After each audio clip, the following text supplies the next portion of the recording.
The House will come to order. Today's Pledge of Allegiance is by Tessa DeCecco, and she's from Schweiger International School, and she is the daughter of Ed DeCecco. Will you please join me in the Pledge of Allegiance? I pledge allegiance to the flag of the United States of America and to the republic for which it stands, one nation, under God, indivisible, with liberty and justice for all. Nice job, Tessa. Next year.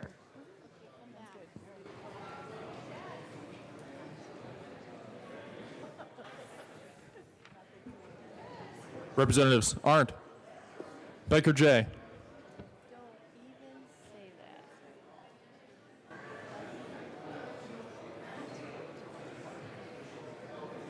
Representative J. Becker, Hey, have fun.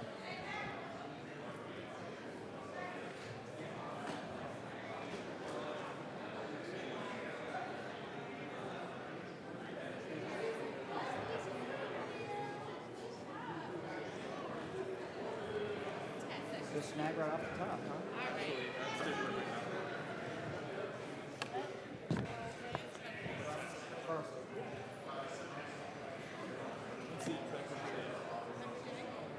Excused. Becker K.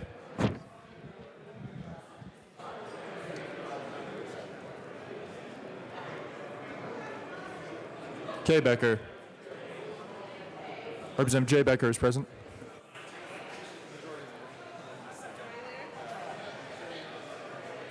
Excused. Beckman.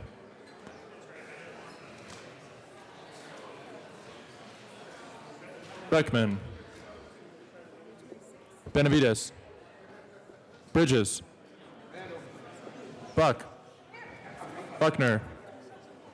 Carver. Catlin. Coleman.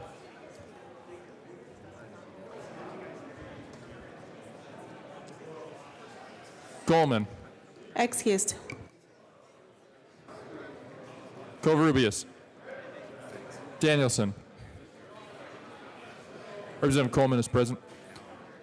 Escar. Everett. Exum. Foote. Garnett.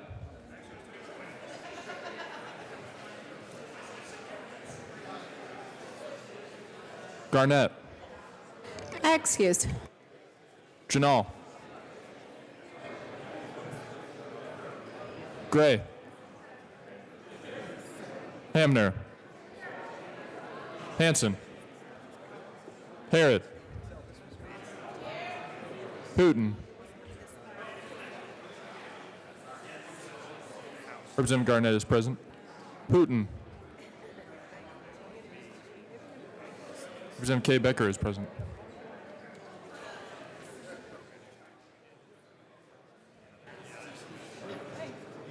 Excused. Humphrey. Jackson. Kennedy. Kraft Arp. Landgraf. Lawrence. Lee. Leonard. Lewis. Liston. Lontine. Lundeen. McKean. McLaughlin. Melton. Michelson Janae.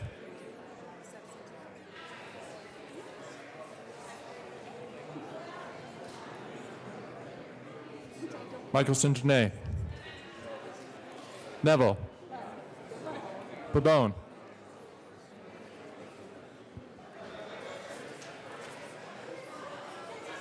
Pabone.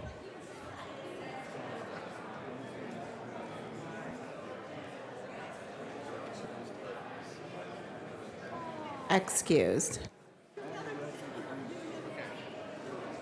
Pedersen. Rankin. Ransom. Ryer.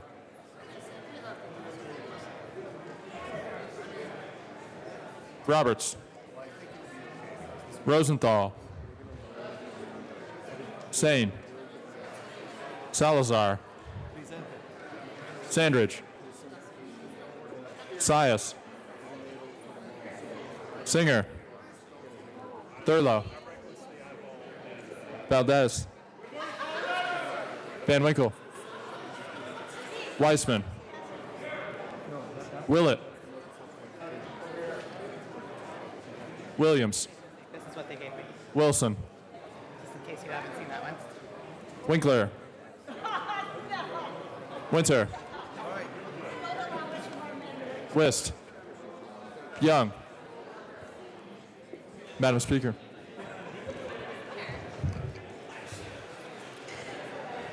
Good morning, Randall, Ms. Randall.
Representative Pabon is present.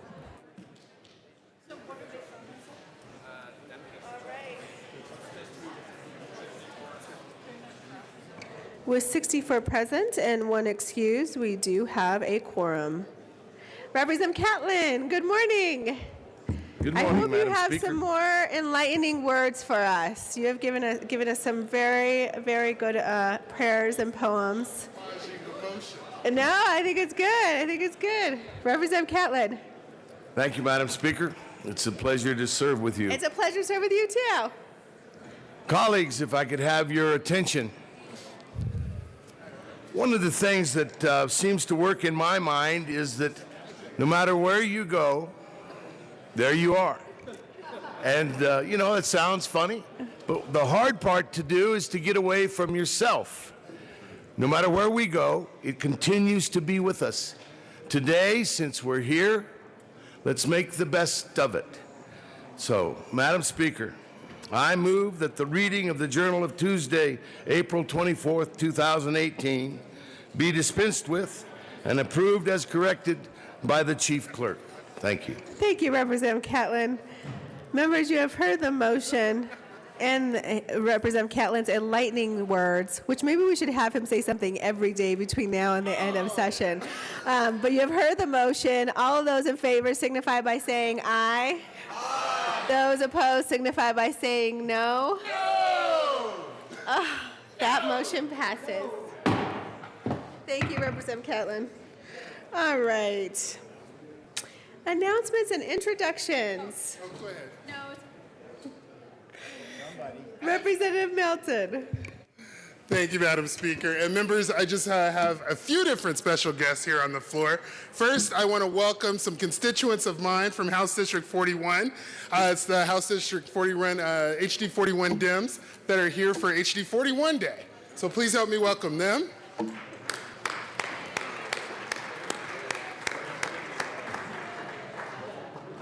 Representative Melton. Thank you, Madam Speaker. And then secondly, I have another group of students here from CU Boulder who are a part of the Blockchain Club at CU Boulder. Please help me welcome them.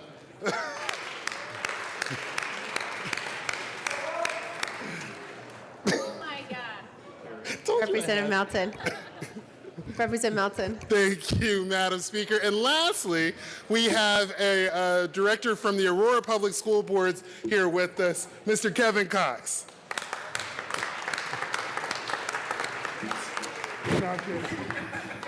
Thank you, Representative Melton. And I was multitasking up here, so I'm just going to trust that all of your announcements were within the rules. Or maybe I should just fine you, just in case. Further announcements or introductions? Representative Pedersen. Thank you, Madam Speaker. Members of the House Education Committee, we have a surprise for you. We're meeting on Thursday at 7:30 in the morning to hear House Bill 1413, 1414, and 1416. I'll bring coffee. Further announcements and introductions. Representative Singer and Representative Rosenthal. We're going up separately, Madam Speaker, but it doesn't mean they're not both great announcements. So one announcement, one introduction. So House Local Government Committee, we will see you today at 1:30 for a couple bills, and we will see you upon adjournment on Thursday for a couple bills as well, including House Bill 1243, if you haven't seen that on your calendar already. 1423. If you haven't seen that on your calendar already. Another announcement, if you haven't forgotten or if you haven't remembered yet, today is Colorado Sexual Assault Awareness Day. We are doing some great work for CICASA, and if you haven't already decided to wear denim in solidarity, because my family won't let me wear jeans, I'm wearing this great denim tie. The minority leader looks like he and I might be twinsies with me today, but if you'd like to wear a tie or a bouquet, a denim bouquet today, please come see me. I've got just a couple of these left. They're going like hotcakes. Also, in the world of introductions, let me introduce to you our Congressional District 1 State Board of Ed member, Val Flores. Thank you for joining us.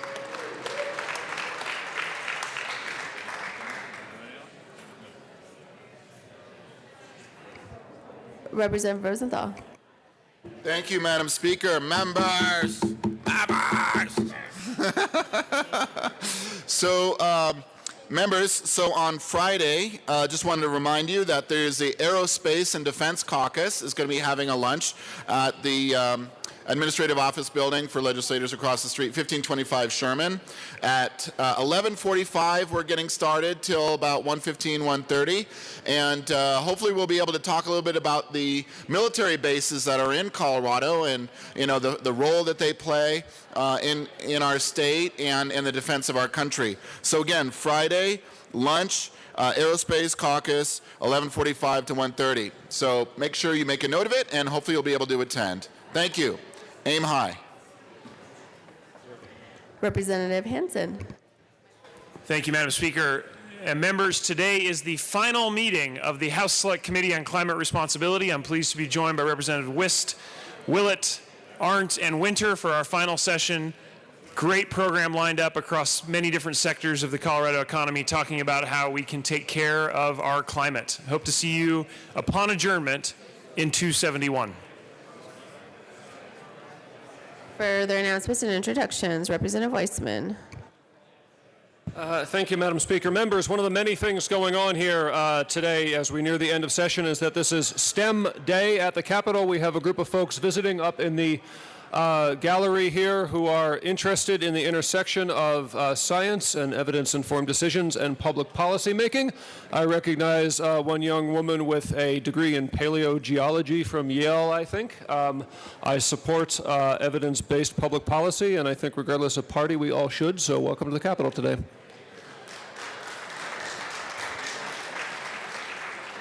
Representative Lundin. Madam Speaker, thank you very much. Colleagues and guests, I will ask you to stand in honor here in a few moments, but for now, please, if you would, return to your seats and listen in to a few words that I think you will find informative and potentially moving. Micah Lee Flick was born on August 20th, 1983. A Colorado Springs native, his parents, Tim and Shanoa, had 3 additional offspring. He graduated with honors from Colorado Springs Christian School in 2002. He excelled in athletic endeavors, including high school football. Family and friends remember a man of integrity, honor, and service. In a word, a hero. He was also a good conversationalist and not beyond cracking the corny joke or two. He was passionate about his faith and his family and his community.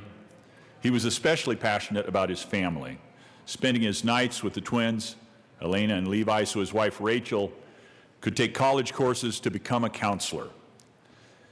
He joined the El Paso County Sheriff's Office in 2007. He worked up the ranks to become a detective by the age of 34. Detective Flick became a member of the Battle Team, Beat Auto Theft Through Law Enforcement Task Force. It was comprised of detectives from the Colorado Springs Police Department, El Paso County Sheriff's Office, and the Colorado State Patrol. Detective Flick's colleagues describe him as an outstanding member of the task force and of the Sheriff's Office. February 5th was his 11-year anniversary with the Sheriff's Office. And on that day, February 5th, 2018, the Battle Task Force was attempting to locate a vehicle previously stolen in Colorado Springs. The vehicle was reported to be in the 4200 block of Galley Road, where detectives observed a suspect exiting the vehicle.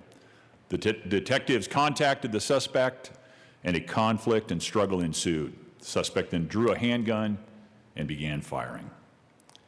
Detective Flick was fatally wounded.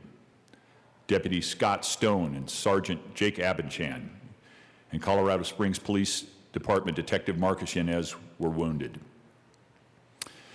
Hours after Deputy Flick's death was announced, thousands of law enforcement officers from across the state came to pay tribute and participate in the 6-mile procession bringing his body from the hospital to the coroner's office. I remember distinctly that morning. Residents of Colorado Springs lined the streets in the cold winter weather that day, waving flags with their hands over their hearts to pay tribute to Micah Lee Flick. We continue that honor today. I ask that Mr. Randall, with the Speaker's permission, read a joint memorial tribute to Deputy Flick. Mr. Randall. State of Colorado, in memoriam. The Senate and House of Representatives convened in the 71st General Assembly hereby extend sincere condolences and expressions of sympathy to the Flick family on the passing of Deputy Micah Flick. On behalf of all Coloradans, the members of the Colorado General Assembly extend their solemn and heartfelt condolences to the family of El Paso County Sheriff's Deputy Micah Flick. Deputy Flick gave the ultimate sacrifice on February 5th, 2018. We are thankful for the 11 years of faithful and dedicated service he gave to his state and county. He is remembered for his lifelong dedication to helping others and for being a protector of people. He was truly honorable, faithful, and kind. The members of the General Assembly send their thoughts and prayers to Deputy Flick's wife, Rachel, his daughter, and his son for their tremendous loss and sacrifice. On request of Representatives Terry Carver, Tony Exum, Lois Landgraf, Larry Liston, Pete Lee, Paul Lundeen, Shane Sandridge, and Dave Williams, and Senate President Kevin J. Grantham, Senators Bob Gardner, Owen Hill, Kent Lambert, and Michael Merrifield, given this 25th day of April, 2018, State Capitol in Denver. Representative Landgraf.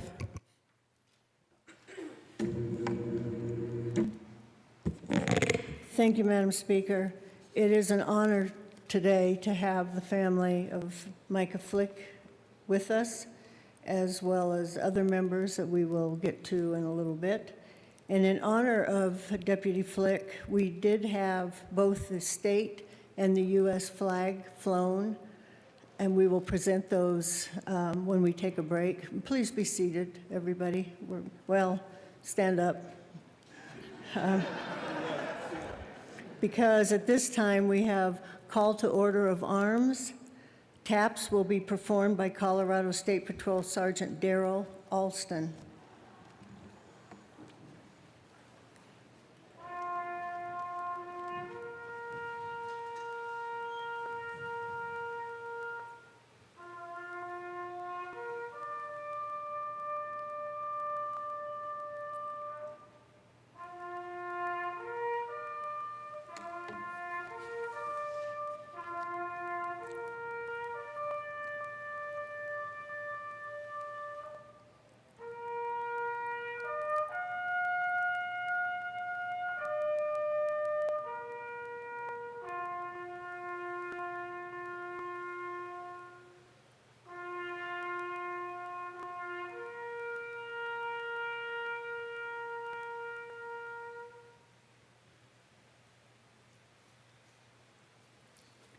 Thank you, members. Now, if you'd like to have a seat, I am going to introduce the family of Micah. First, we have Rachel Flick, Micah's wife. Then Tim and Chenoa Flick, Micah's mother and father. Brendan and Rachel Flick, brother and sister-in-law. And Chantal Sharketti. Thank you.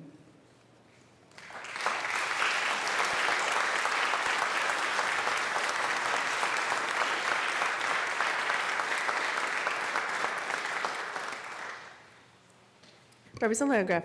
Thank you, Madam Speaker. I would like to request that the tribute for, let Connor read the next tribute. El Paso. Mr. Randall. The Senate and House of Representatives convene in the 71st General Assembly hereby extend sincere appreciation to the El Paso County Sheriff's Office. The members of the Colorado General Assembly send their condolences and appreciation to the officers and staff of the El Paso County Sheriff's Office. On February 5th, 2018, the El Paso County Sheriff and Colorado Springs Police responded to a stolen vehicle report. 4 law enforcement personnel were shot. Tragically, Deputy Flick died. A civilian was also shot. Deputy Flick will be remembered for his heroism, courage, and sacrifice. We also pray for the complete recovery of Deputy Scott Stone and Sergeant Jake Abenshan of the Sheriff's Office. All responded with selflessness and bravery. We will never forget the heroism of those who work every day to protect our citizens. On request of Representatives Terry Carver, Tony Exum, Lois Landgraf, Larry Liston, Pete Lee, Paul Lundeen, Shane Sandridge, and Dave Williams, and Senate President Kevin J. Grantham, Senators Bob Gardner, Owen Hill, Kent Lambert, and Michael Merrifield, given this 25th day of April 2018, State Capitol in Denver. Thank you, members. At this time, I would like to introduce Deputy Scott Stone and Sergeant David Abenshan, who is over there. So we will take a break in a little while, and you can greet them if you so choose.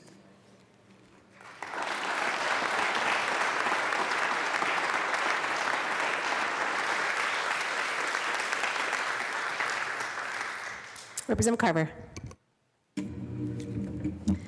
Thank you, Madam Speaker. I would request that the joint tribute be read to the Colorado Springs Police Department. Mr. Randall. The Senate and House of Representatives convene to the 71st General Assembly hereby extend sincere appreciations to the Colorado Springs Police Department. The members of the Colorado General Assembly send their condolences and appreciation to the officers and staff of the Colorado Springs Police Department. On February 5th, 2018, personnel from the Colorado Springs Police and the El Paso County Sheriff responded to a stolen vehicle report. 4 law enforcement officers were shot, Deputy Flick fatally. A civilian was also shot. Deputy Flick will be remembered for his sacrifice. We pray for the complete recovery of Detective Marcus Yanez of the Colorado Springs Police Department. The selflessness, heroism, and courage of all who work to protect our citizens every day will never be forgotten. On request of Representatives Terry Carver, Tony Exum, Lois Landgraf, Larry Liston, Pete Lee, Paul Lundeen, Shane Sandridge, and Dave Williams, and Senate President Kevin J. Grantham, Senators Bob Gardner, Owen Hill, Kent Lambert, and Michael Merrifield, given this 25th day of April 2018, State Capitol in Denver. Representative Carver. Thank you, Madam Speaker. And we are honored to have Detective Marcus Yanez and his family with us, as well as his commander. And I just want to share with members briefly, in talking with Detective Yanez this morning, he said the battle team that tracks down suspects that deal in stolen vehicles, this is just part of the same organized crime activity that they use these vehicles for drugs, for human trafficking, for many, many other criminal activities. And so this battle team is dealing with very violent, serious criminals. It is very dangerous duty. And with that, I would like to introduce the Yanez family. Detective Marcus Yanez, would you please stand? Wife Lauren. Children Ethan, Olivia, Audrey, and Evelyn. Detective Yanez's mother, Mary Wilson, flew in from Chicago last night to be with us, and we're so pleased she's here with us. And Commander Sean Mandel from the Colorado Springs Police Department. Members, would you join me in welcoming?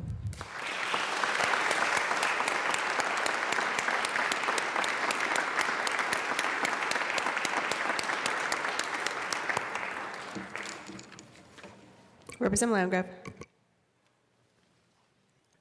Thank you, Madam Speaker, and thank you, members, for helping those of us from El Paso County honor and recognize the sacrifice of the law enforcement officers who work so hard in our areas to protect us and sacrifice so much. So I wanted to tell you why you have a blue bow on your desk. The Blue Bow campaign was the brainchild of the late Barbara Gessler, mother to the former state treasurer, Scott Gessler. In the wake of shootings of police officers, Barbara wanted to show support for all of our law enforcement personnel. You're encouraged to take the bows home and display them outside your house. So I have one on the railing of our ramp, and it's been there a long time. They are prettier if you fluff them, but they're beautiful bows, and they do show that you support law enforcement. And I know that in this room, we do support law enforcement. Thank you.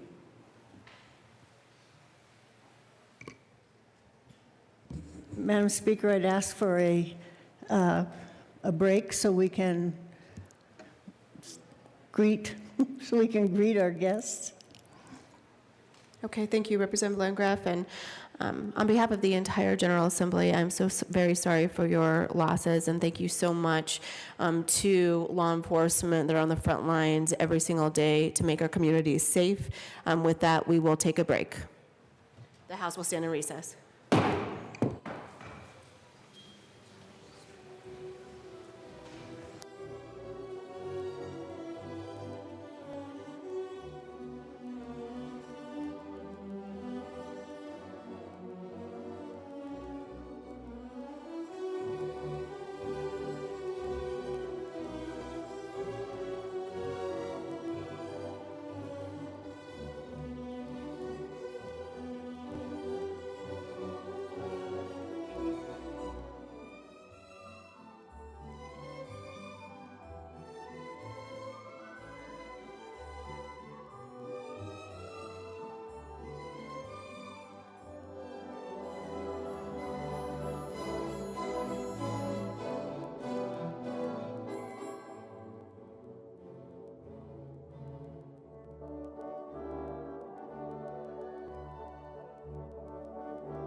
Thank you, Mr. Randall. The House will come to order. And members, we do have another tribute this morning, so let's go ahead and get started with that. Representative Arndt, Representative Escar, and Representative Danielson, Madam Speaker Pro Tem. Thank you, Madam Speaker. As you all know, today is Denim Day in Colorado, and we ask any of you who would like to join us for the tribute down here, please join us. We're going to have Mr. Randall read the tribute into the record. And members, can we please have your attention? We are doing a tribute this morning, a very important one. Anybody who is wearing denim is welcome to join the sponsors of the tribute in the wall. Anyone. Anyone is welcome. Everybody. Mr. Randall, please read the tribute. The House of Representatives, convened in the 71st General Assembly, hereby declares April 25th, 2018 Denim Day in Colorado. Since 2013, Colorado Coalition Against Sexual Assault, CCASA, which serves as the collective voice of sexual assault victims and service providers in public policy initiatives, education training, and collaborative efforts, has hosted Colorado Denim Day. The Denim Day campaign was originally triggered by a ruling by the Italian Supreme Court where a rape conviction was overturned because the justices felt that since the victim was wearing tight jeans, she must have helped her rapist remove her jeans, thereby implying consent. The following day, women in the Italian parliament came to work wearing jeans in solidarity with the victim. Peace Over Violence developed the Denim Day campaign in Los Angeles in 1999, and since then, wearing jeans on Denim Day has become a symbol of protest against destructive attitudes about sexual assault. The members of the Colorado House of Representatives are proud to recognize Colorado Denim Day as a statewide event aligning with Denim Day events across the world, and we are proud to recognize CCASA, Peace Over Violence, and other organizations that work to bring together Colorado communities to support survivors and end sexual violence. On request of Representatives Jenny Arndt, Jesse Danielson, and Danae Escar, given this 25th day of April 2018, State Capitol in Denver. Representative Escar. Thank you, Madam Speaker. And members, we just want to thank you for participating. Thank you for listening. I know we kind of made light of the fact that we get to wear jeans today, but I really believe that the story behind the issue is one that we really need to stop and take pause and think about. And I know that this year specifically in this legislature has been a tough one on the conversations of sexual harassment and sexual assault. And I hope that we all continue to have these conversations and continue to acknowledge that this is an issue that impacts every single one of us, whether it's personally, whether it's family, whether it's friends, whether it's neighbors, whether it's constituents. This is an issue that we must continue to face head on and an issue that we must continue to tackle. And I just thank all of you for standing in solidarity with all of us today. On behalf of the survivors, we appreciate you and thank you for participating. Representative Martins. Thank you, Madam Speaker. Thank you, colleagues. And we come down here every year, and we all come down, and we all stand together, and we all contribute. And I just want to say something very briefly that I think it's really important and so valuable when our constituents of Colorado know that we're just like them with the same life experiences and background and histories and relatives and husbands and wives and families and kids and aunts and uncles and everybody pulling together for each other. And when we share our stories and make sure everyone knows that we are no different from anybody else in this state and we represent them, I think it's really neat. Thanks for your support on this nice tribute. Further discussion on the tribute. Thank you, members, for taking the time today to recognize victims. Further announcements or introductions? Representative Michelson-Janae and Representative Buckner.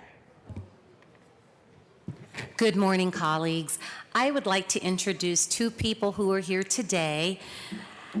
We have doctors of the day who come to this Capitol because we know how busy we are as legislators, and we get sick and we can't leave to go to the doctor, so we have these wonderful doctors who are willing to see us here, diagnose our problems, prescribe medication, and take good care of us and our well-being. And I would like to introduce two people today, Dr. Craig Anthony over here, and Emily Aquila, Dr. Emily Aquila. Thank you, doctors, for being here. We appreciate you very much.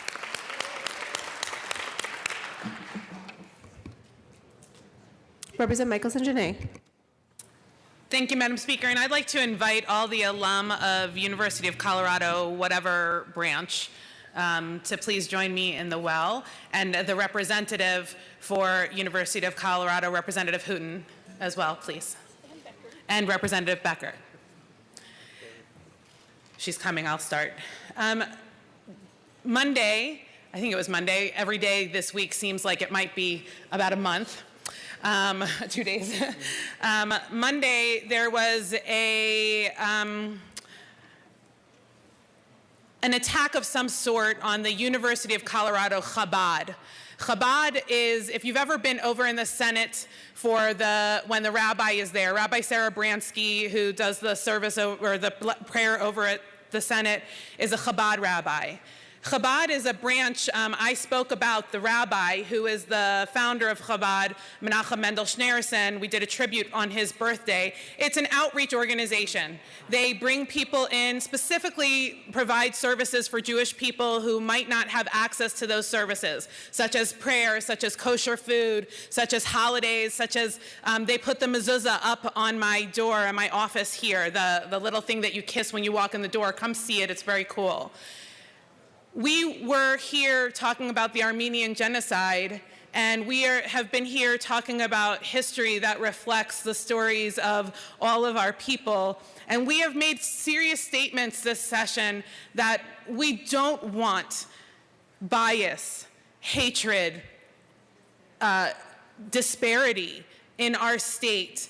And on the campus of CU Boulder, these members and members of our community and members of our Jewish community stand together to say, we support the CU Chabad, and we ask that violence not be tolerated. And we are requesting a moment of silence. A moment of silence is granted.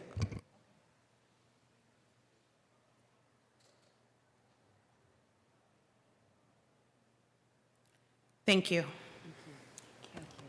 Thank you, Representative Michelson-Janae. Further announcements or introductions? Jen.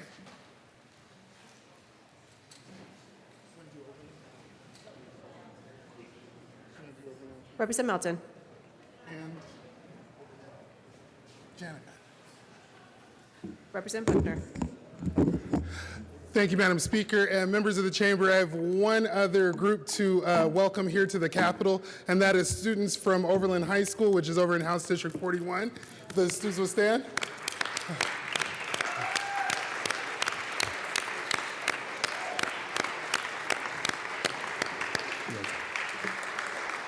Representative Buckner. Madam Speaker, I am House District 40, which borders on 41.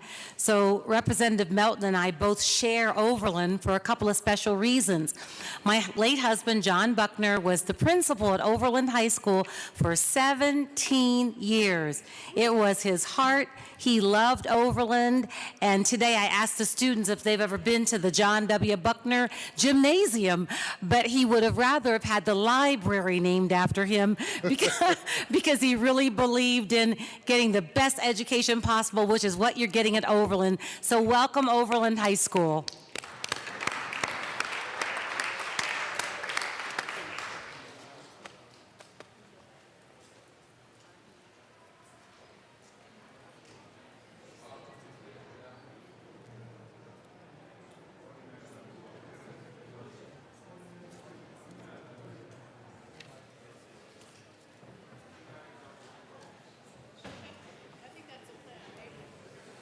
Further announcements or introductions? Yeah, Marilyn, that's my understanding, that's a plan. So I think that's what's going to happen. Yeah, and we allowed Representative Lewis's amendment to be heard, and we're also substantive too. So, I think we're okay. Further announcements or introductions? Not substantive, not substantial. Right.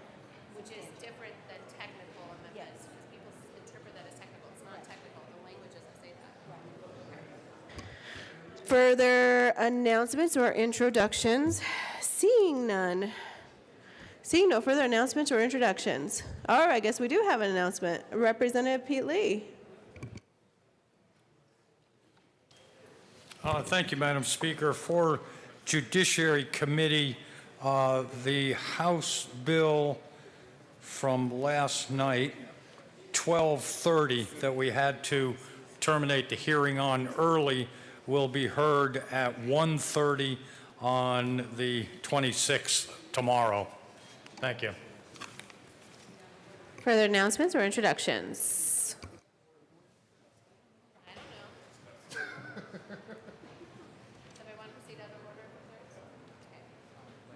Assistant Majority Leader Garnett. Thank you, Madam Speaker. I move to proceed out of order for consideration of third reading of bills, final passage.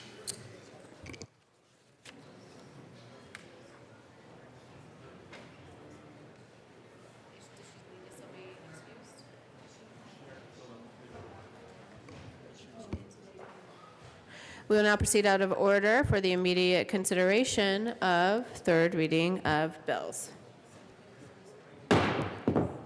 Representative Landgraf is excused.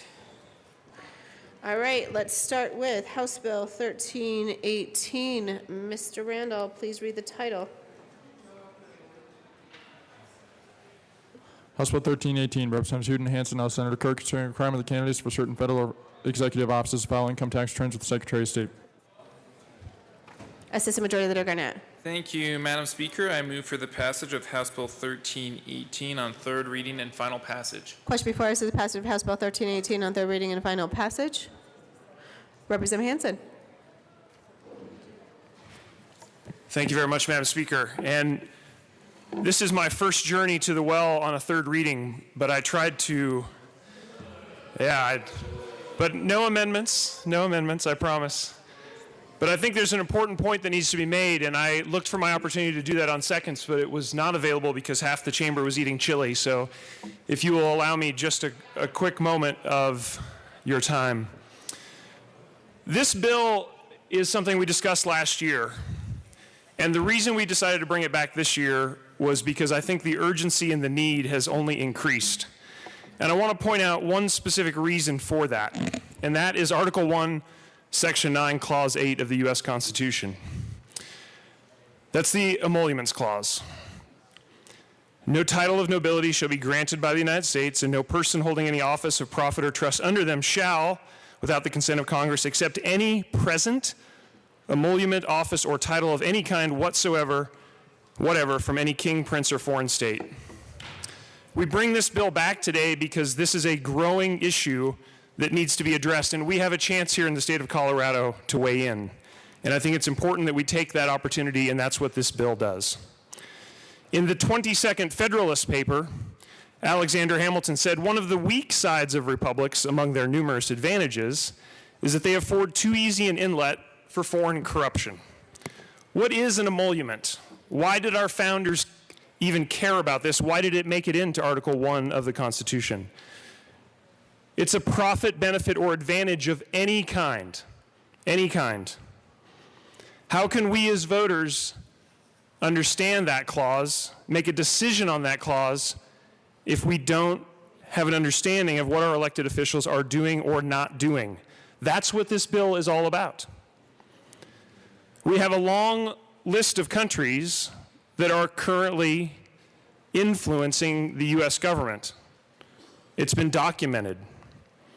There are payments being made from companies owned by the state. China, UAE are two examples. This cannot be ignored. It's in our Constitution for a reason, and we as voters, we as public servants can't make a decision about it unless we move forward with this bill. We have a break in tradition, an unwritten rule of American politics that needs to be written down, and there's a very clear reason for it, and I point you to Article 1, Section 9 of our Constitution, and I urge an aye vote on House Bill 1318. Thank you. Mr. Randall, please open the machine, and members, please proceed to vote.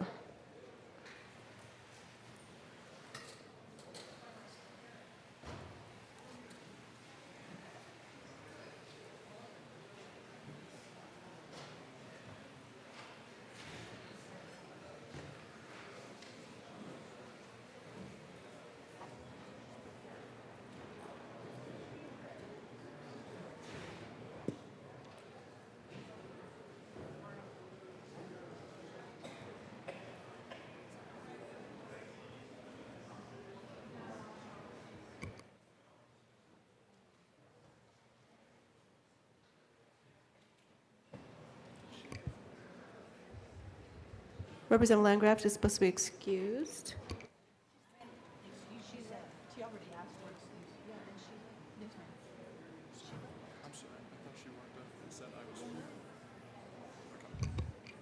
Please close the machine.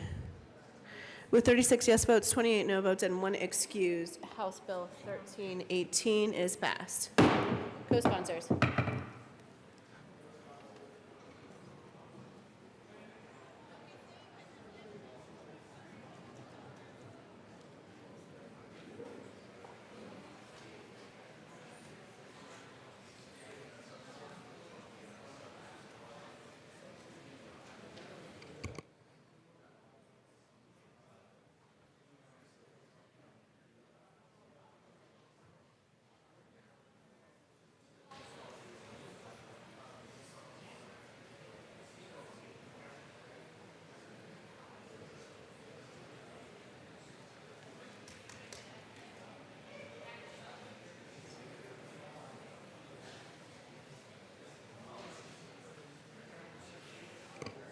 Please close the machine.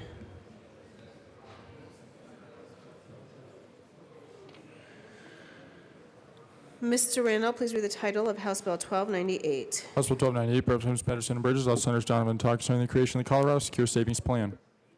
Assistant Majority Leader Garnett. Thank you, Madam Speaker. I move for the passage of House Bill 1298 on third reading and final passage. Question before us is the passage of House Bill 1298 on third reading and final passage. Mr. Randall, please open the machine, and members, please proceed to vote.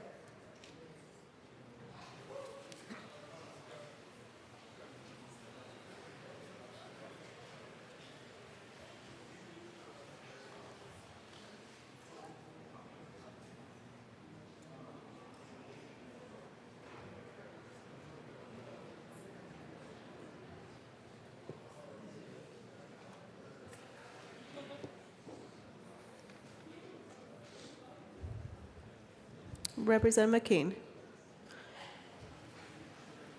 Please close the machine. With 36 yes votes, 28 no votes, and 1 excuse, House Bill 1298 is passed. Co-sponsors.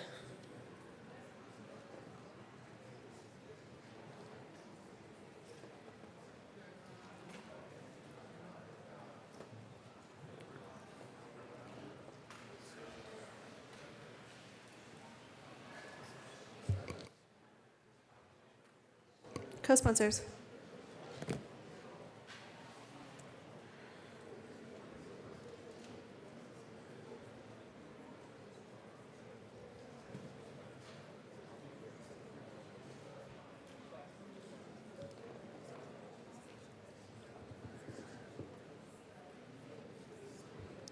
Please close the machine.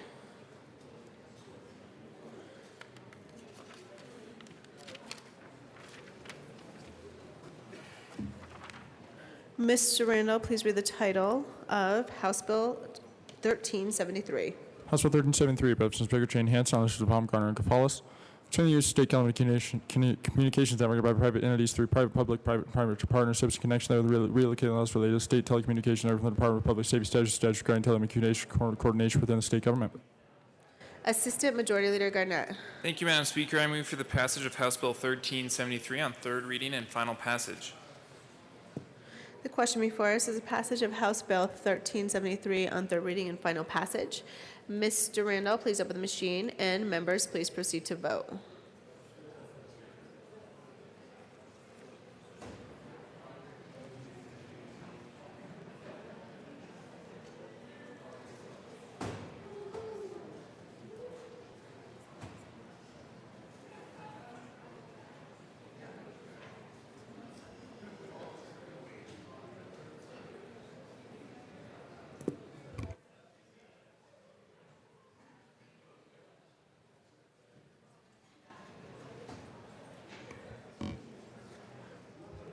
Representative Lundin.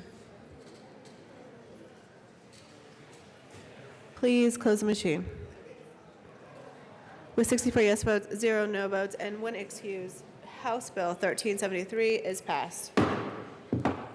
Co-sponsors.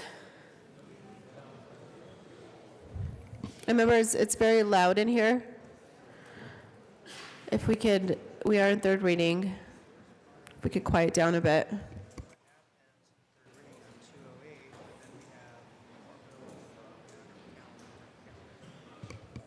Please close the machine. Ms. Randall, please read the title of House Bill 1375. House Bill 1375, Representatives Wilton Lee, all Senator Gardner, concerning the non-substantive revision of statutes, Colorado Revised Statutes amended in connection with repealing, amending, or repealing obsolete, imperfect, and inoperable law to preserve the legislative intent, effective meaning of the law. Madam Majority Leader Becker. Thank you, Madam Speaker. I move for the passage of House Bill 1375 on third reading and final passage. Question before us is a passage of House Bill 1375 on third reading and final passage. Mr. Randall, please open the machine, and members, please proceed to vote.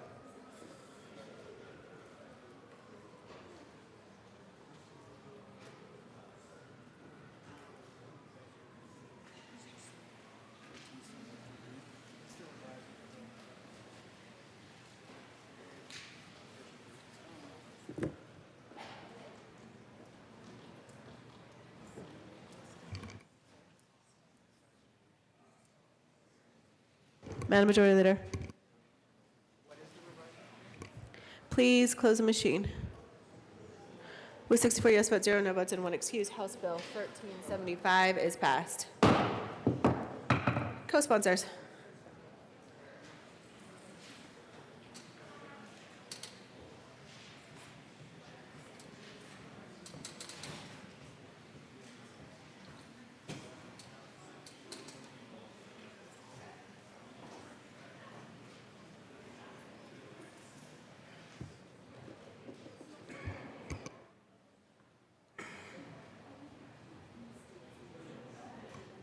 Please close the machine. Mr. Randall, please read the title of House Bill 1366. House Bill 1366, Representative Roberts, all Senator Donovan, concerning a local college district's authority to manage district property. Madam Majority Leader Becker. Thank you, Madam Speaker. I move for the passage of House Bill 1366 on third reading and final passage.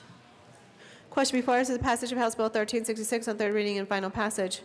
Mr. Randall, please open the machine, and members, please proceed to vote.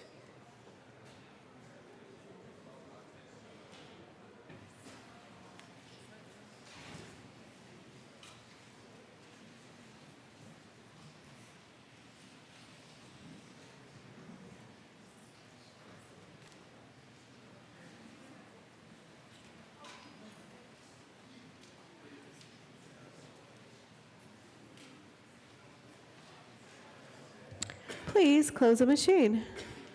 With 64 yes votes, 0 no votes, and 1 excuse, House Bill 1366 is passed. Co-sponsors.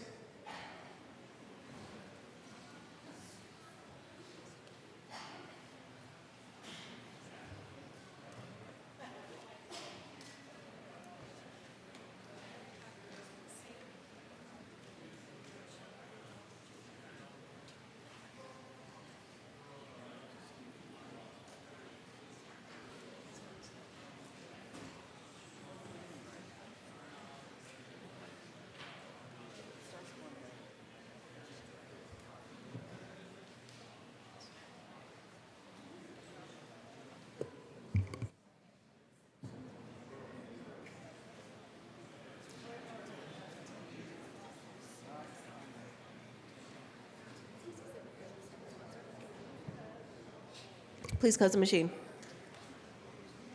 Mr. Randall, please read the title of House Bill 1309. House Bill 1309 by Representatives Coleman and Wilson, all Senator Hill, concerning programs addressing educator shortages and in connection therewith making an appropriation. Madam Majority Leader Becker. Thank you, Madam Speaker. I move for the passage of House Bill 1309 on third reading and final passage. Question before us is passage of House Bill 1309 on third reading and final passage. Mr. Randall, please open the machine. Members, please proceed to vote.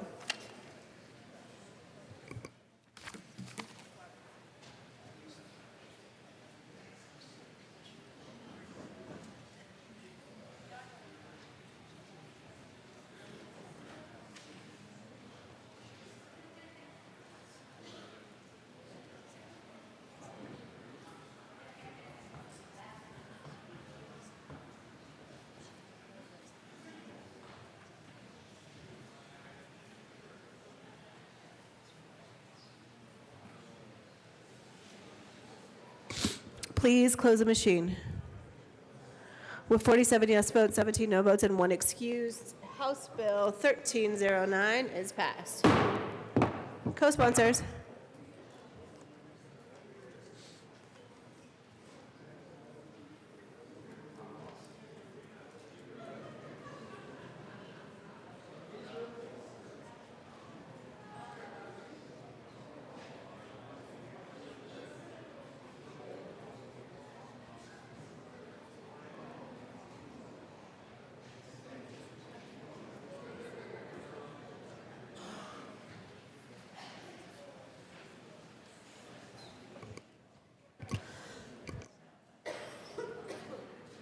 Co-sponsors.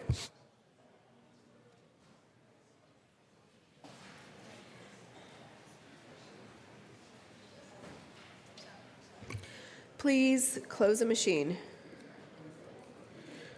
Mr. Randall, please read the title of House Bill 1367. House Bill 1367 by Representatives McLaughlin and Wilson, all Senator Priola, concerning professional development and leadership of public school principals in connection with creating a school leadership pilot program and making an appropriation. Madam Majority Leader Becker.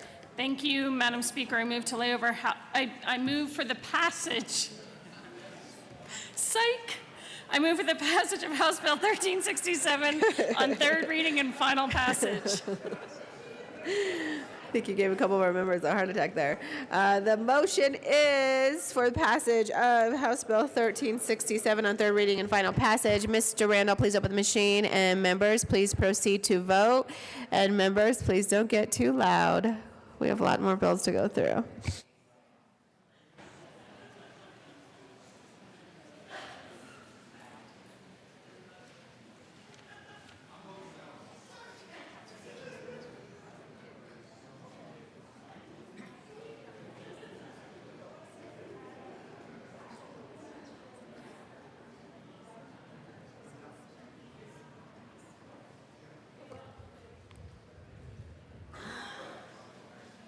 Please close the machine.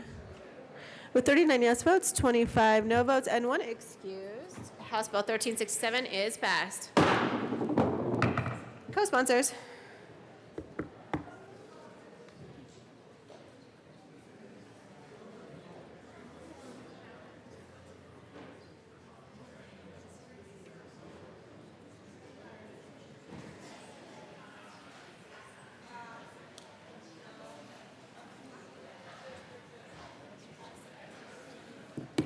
Co-sponsors.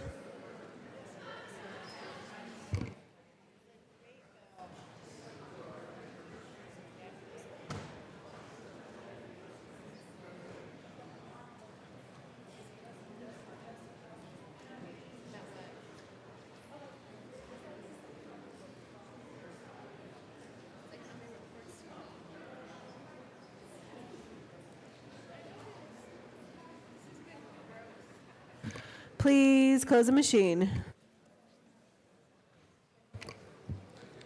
Mr. Randall, please read the title of House Bill 1412. House Bill 1412, by Representatives Buckner and Lundin, House Senator Hill, concerning providing funding for local education providers to implement initiatives to reduce the teacher shortage in Colorado in connection with creating and retaining the Teachers Grant Program and making an appropriation. Madam Majority Leader Becker. Thank you, Madam Speaker. I move for the passage of House Bill 1412 on third reading and final passage. The question before us is the passage of House Bill 1412 on third reading and final passage. Mr. Randall, please open the machine, and members, please proceed to vote.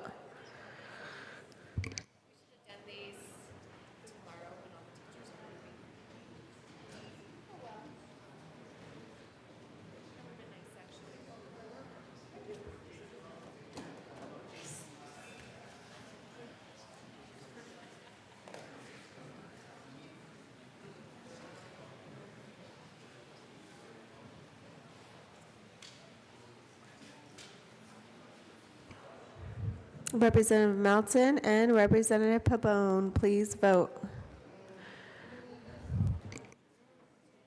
Please close the machine. With 50 yes votes, 14 no votes, and 1 excuse, House Bill 1412 is passed. co-sponsors.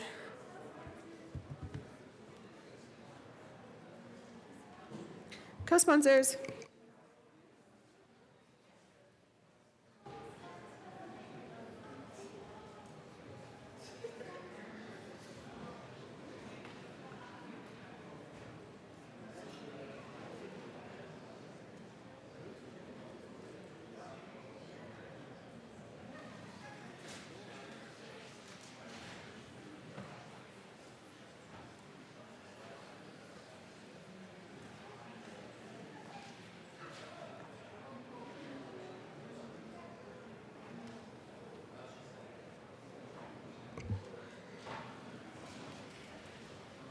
Co-sponsors.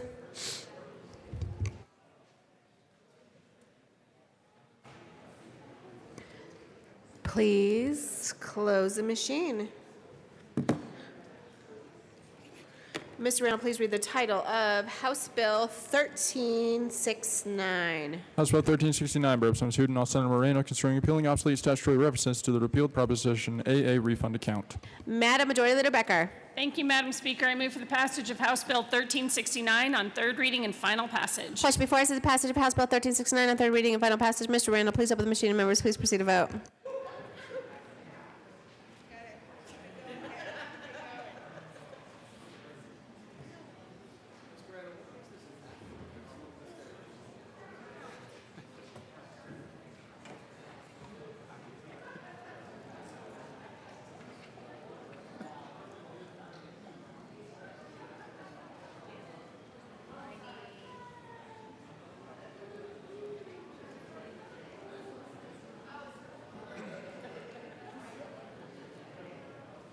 Representative Maxim and Representative Sias. Please close the machine. With 64 yes votes, 0 no votes, and 1 excuse, House Bill 1369 is passed. Co-sponsors.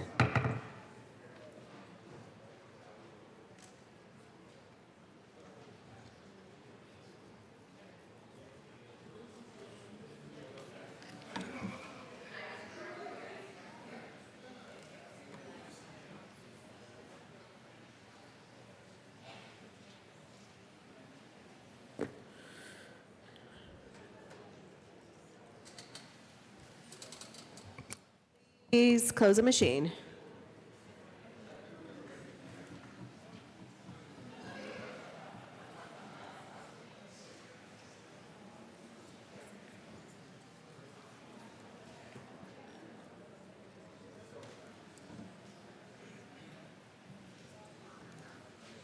Mr. Randall, please read the title of House Bill 1377. House Bill 1377, Representatives Coleman and Pedersen, all Senators Donovan and Moreno, concerning making it an unfair employment practice for an employer to seek earnings history about an applicant for employment. Assistant Majority Leader Garnett. Thank you, Madam Speaker. I move for the passage of House Bill 1377 on third reading and final passage. Question before us is the passage of House Bill 1377 on third reading and final passage. Mr. Randall, please open the machine, and members, please proceed to vote.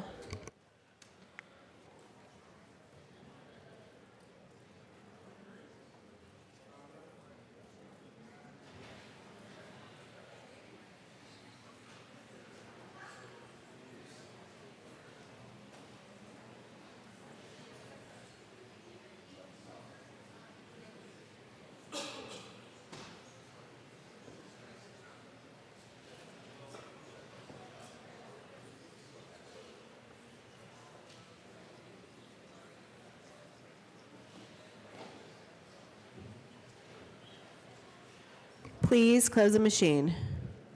With 35 yes votes, 29 no votes, and 1 excuse, House Bill 1377 is passed. Co-sponsors.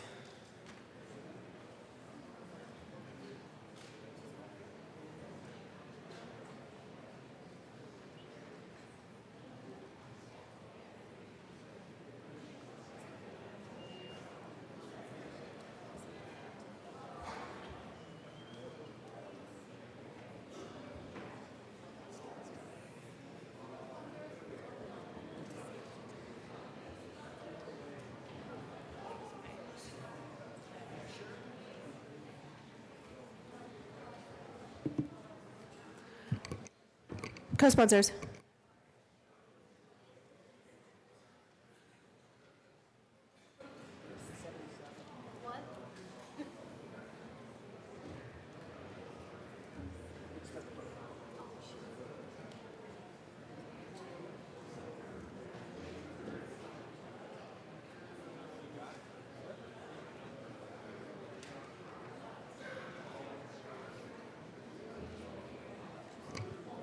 Please close the machine. Ms. Randall, please read the title of House Bill 1389. House Bill 1389 by Representatives Gray and Van Winkle, Senator Neville, concerning authorization for issuance of a centralized marijuana distribution permit. Assistant Majority Leader Garnett. Thank you, Madam Speaker. I move for the passage of House Bill 1389 on third reading and final passage. Question before us is the passage of House Bill 1389 on third reading and final passage. Mr. Randall, please open the machine, and members, please proceed to vote.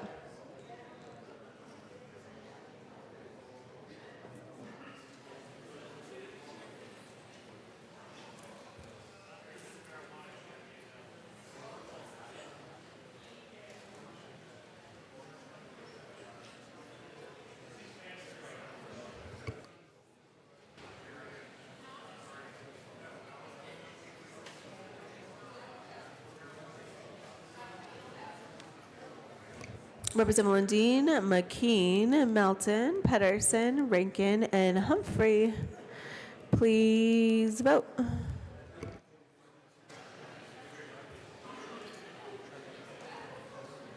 Please close the machine. With 58 yes votes, 6 no votes, and 1 excuse, House Bill 1389 is passed. Co-sponsors.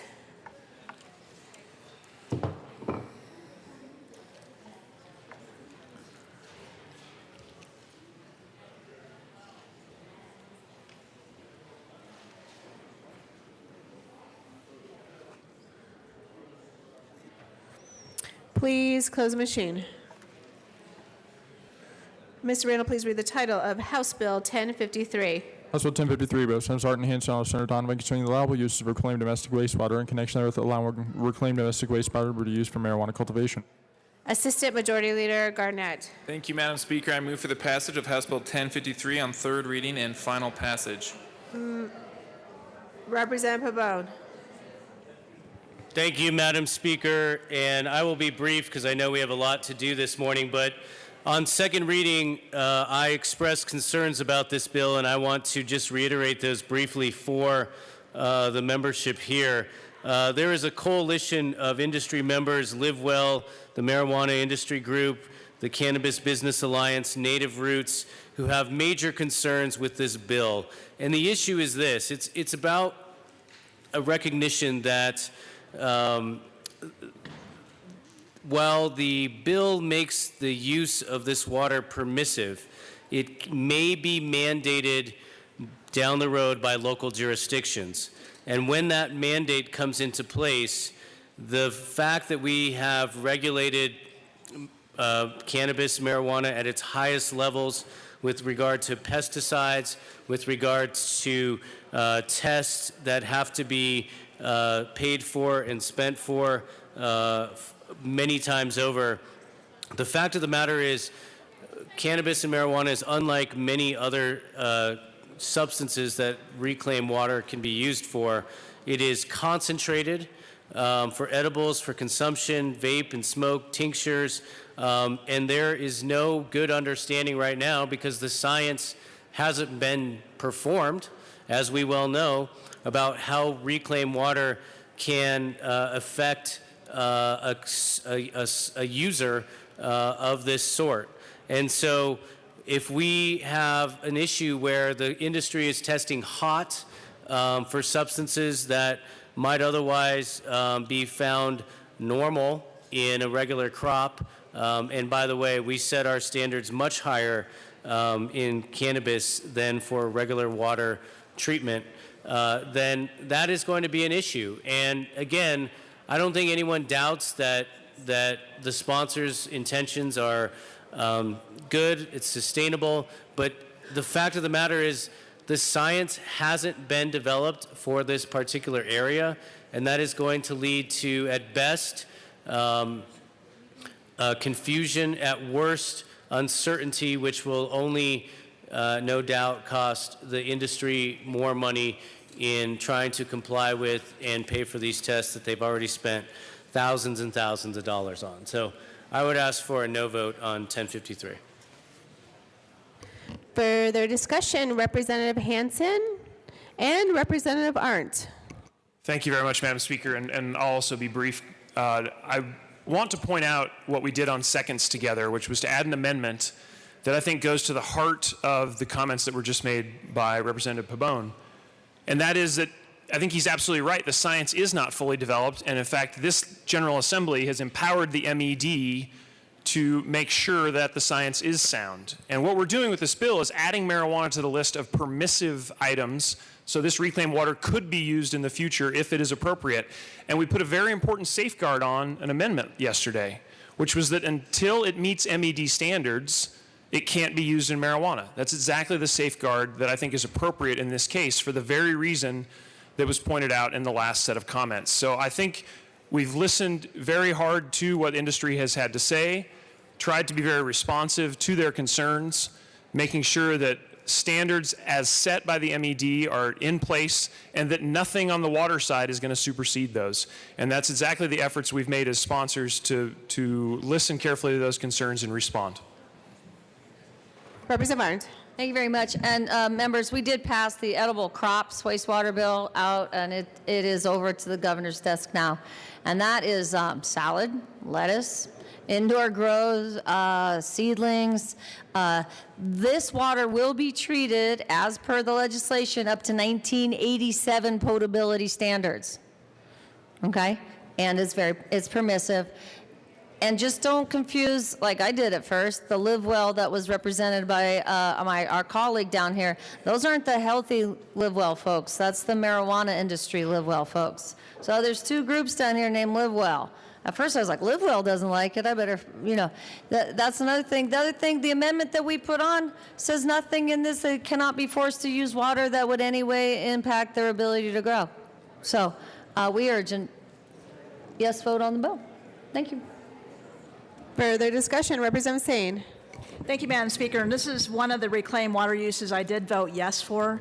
I'm not particularly wild about the amendments, but I will continue to support the bill. One of the reasons is the marijuana or hemp plants are amazing in uptake of all kinds of dangerous heavy metals, salts, and anything else you may want to take out of the water or the land. So I think this is actually a good bill, and I'll vote yes.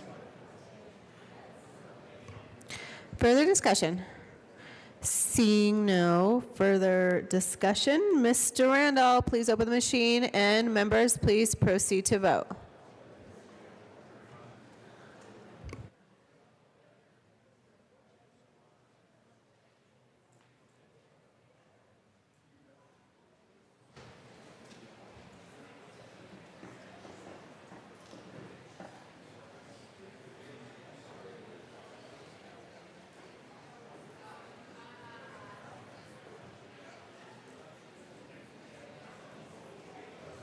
Represent Buck, Garnett, Humphrey, Pedersen, and Salazar. Please vote. Please close the machine. With 55 yes, ooh, that was a quick change. With 56 yes votes, 8 no votes, and 1 excuse, House Bill 1053 is passed. Co-sponsors.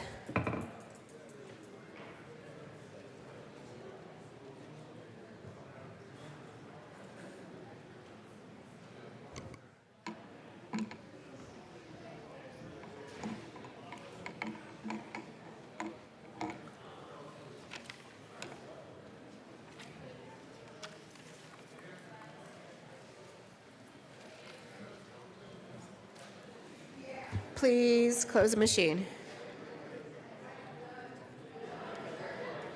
Mr. Randall, please read the title of House Bill 1076. House Bill 1076, Representative Salazar, Alcalde Moreno. Why? Concerning the POST Board revoking by the certification of a peace officer is found to have made an untruthful statement in connection with making an appropriation. Assistant Majority Leader Garnett. Thank you, Madam Speaker. I move for the passage of House Bill 1076 on third reading and final passage. Question before us is the passage of House Bill 1076 on third reading and final passage. Mr. Randall, please open the machine, and members, please proceed to vote.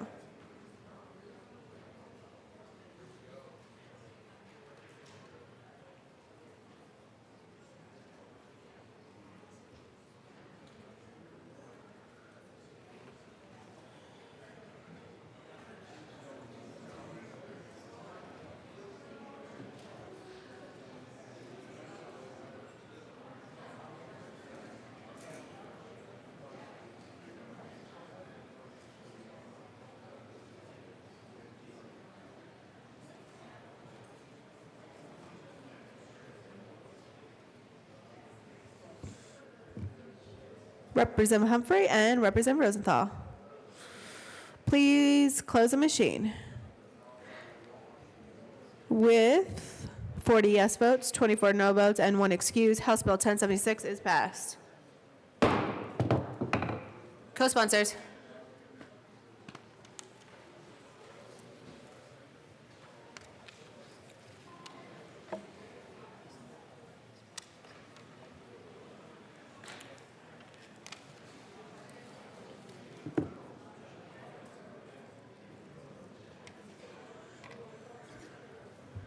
Please close the machine. Mr. Randall, please read the title of House Bill 1077. House Bill 1077, Representatives Liston, Valdez, Alcindez, Garcia, and Scott, concerning the penalty for a person who commits burglary to acquire firearms in connection with making an appropriation. Assistant Majority Leader Garnett. Thank you, Madam Speaker. I move for the passage of House Bill 1077 on third reading and final passage. The question before us is the passage of House Bill 1077 on third reading and final passage. Mr. Randall, please open the machine, and members, please proceed to vote.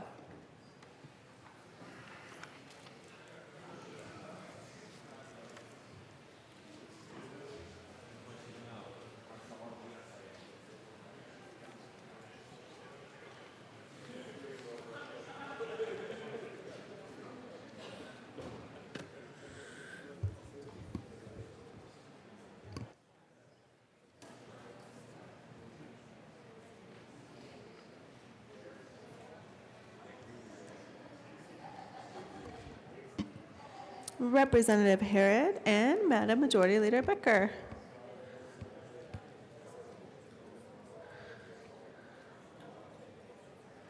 Please close the machine.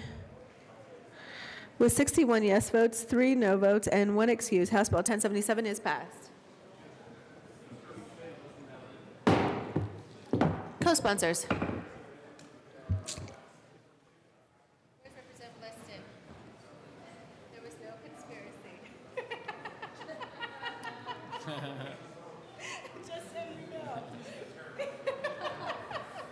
I'm gonna swim.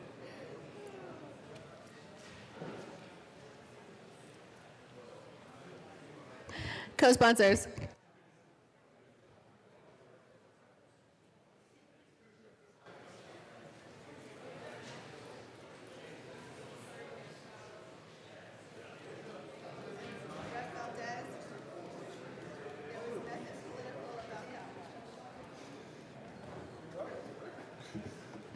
Please close the machine. Mr. Randall, please read the title of House Bill 1083. House Bill 1083, Representatives Kraft, Tharp, and Silas, Senators Tate and Williams, concerning a sales news tax exemption for aircraft abused by on-demand air carriers. Assistant Majority Leader Garnett. Thank you, Madam Speaker. I move for the passage of House Bill 1083 on third reading and final passage. The question before us is the passage of House Bill 1083 on third reading and final passage. Mr. Randall, please open the machine, and members, please proceed to vote.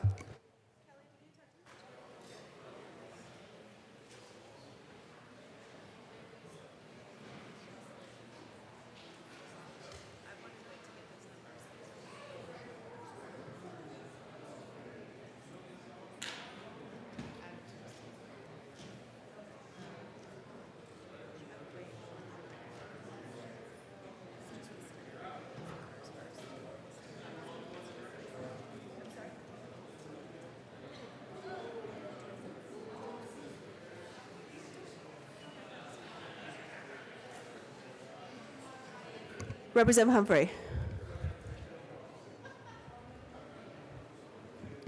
Please close the machine. With 48 yes votes, 16 no votes, and 1 excuse, House Bill 1083 is passed. Co-sponsors.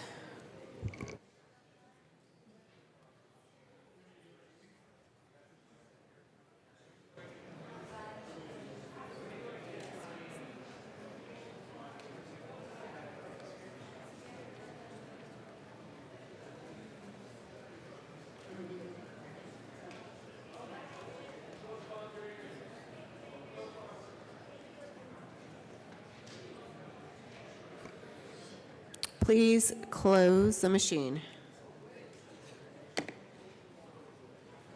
Ms. Randall, please read the title of House Bill 1190.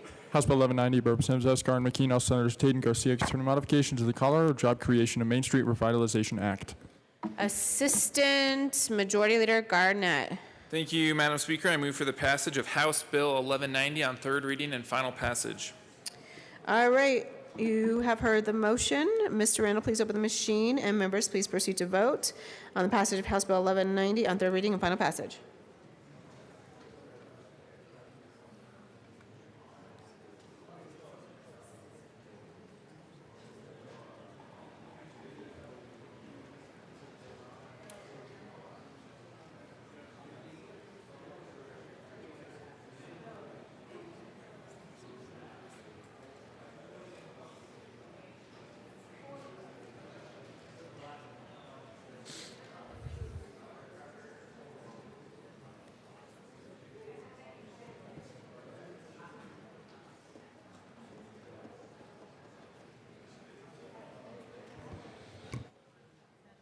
Madam Majority Leader, Representative Garnett, Representative Humphrey, Representative Valdez.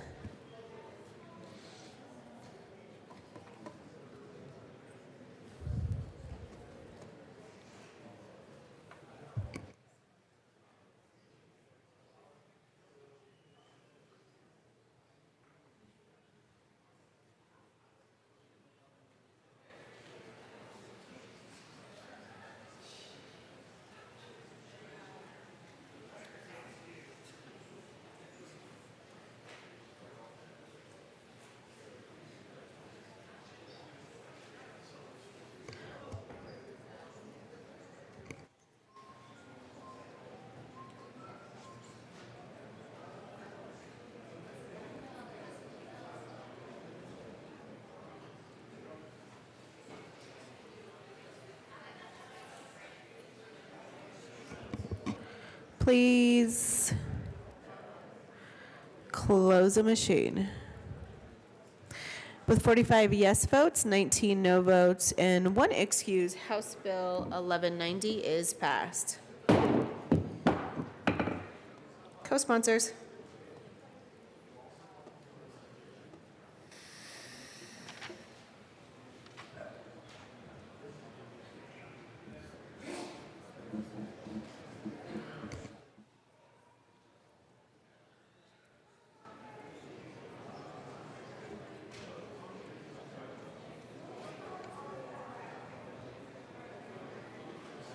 Co-sponsors.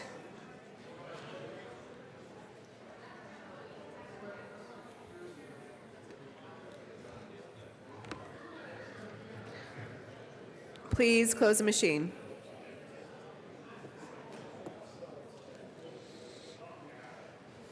Mr. Randall, please read the title of House Bill 1215. House Bill 1215, Representative Martineau, Senator Jones, concerning enhanced protections regarding the disposal of naturally occurring radioactive materials in connection therewith making an appropriation.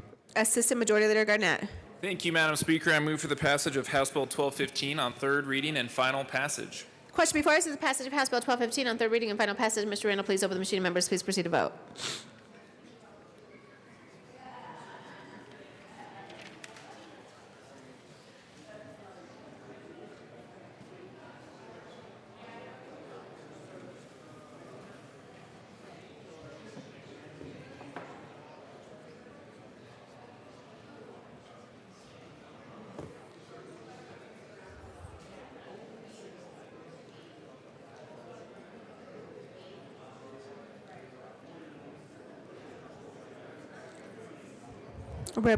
All right, please close the machine.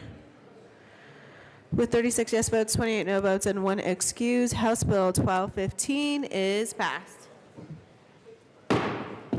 Co-sponsors.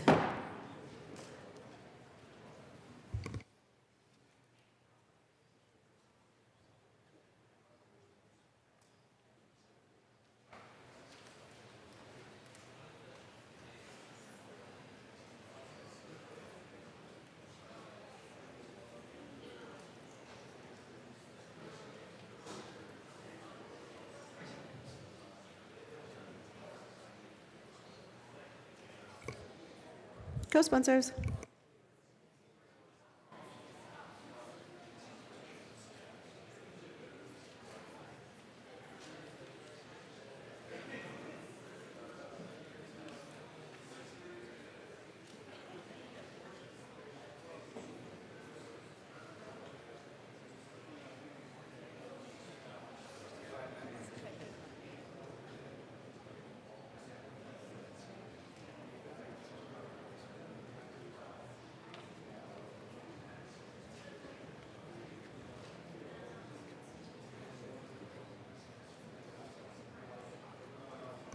Please close the machine. Mr. Randall, please read the title of House Bill 1224. House Bill 1224, President Villado, Senator Gardner, concerning the process of due for the imposition of discipline that affects a person's ability to practice an occupation in connection with requiring the parties to submit to mediation, making an appropriation. Assistant Majority Leader Garnett. Thank you, Madam Speaker. I move for the passage of House Bill 1224 on third reading and final passage. Question before us is the passage of House Bill 1224, third reading, final passage. Mr. Randall, please open the machine. Members, please proceed to vote.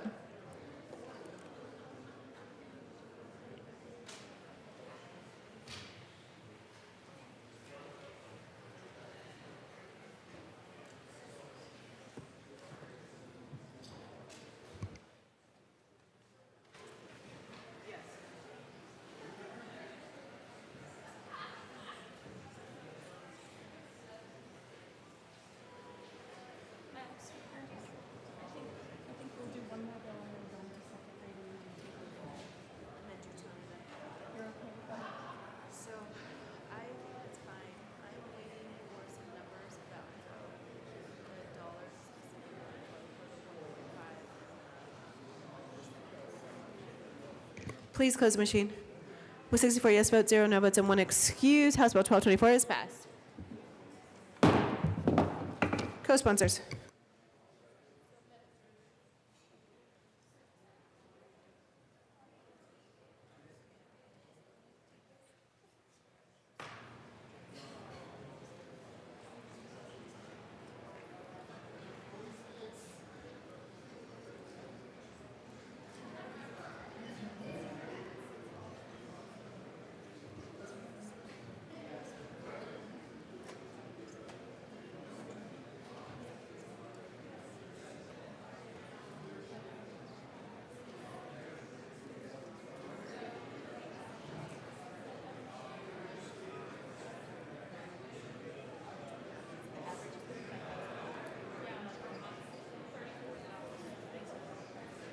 Please close the machine.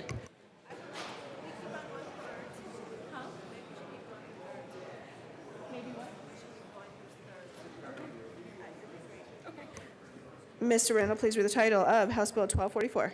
House Bill 1244, President Danielson, all Senators Todd and Gardner, concerning the creation of a submarine service license plate to honor the service of submarine veterans and in connection with making an appropriation. Assistant Majority Leader Garnett. Thank you, Madam Speaker. I move for the passage of House Bill 1244 on third reading and final passage. Question before us is the passage of House Bill 1244 on third reading, final passage. Mr. Randall, please open the machine. Members, please proceed to vote.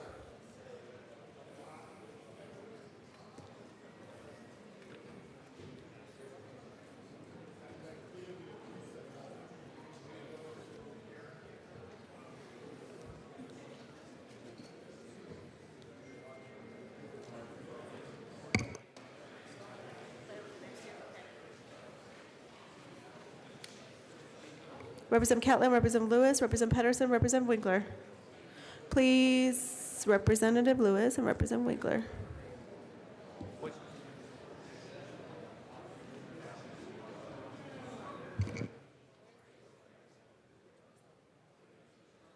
Please close the machine. With 56 yes votes, 8 no votes, and 1 excuse, House Bill 1244 is passed. Co-sponsors.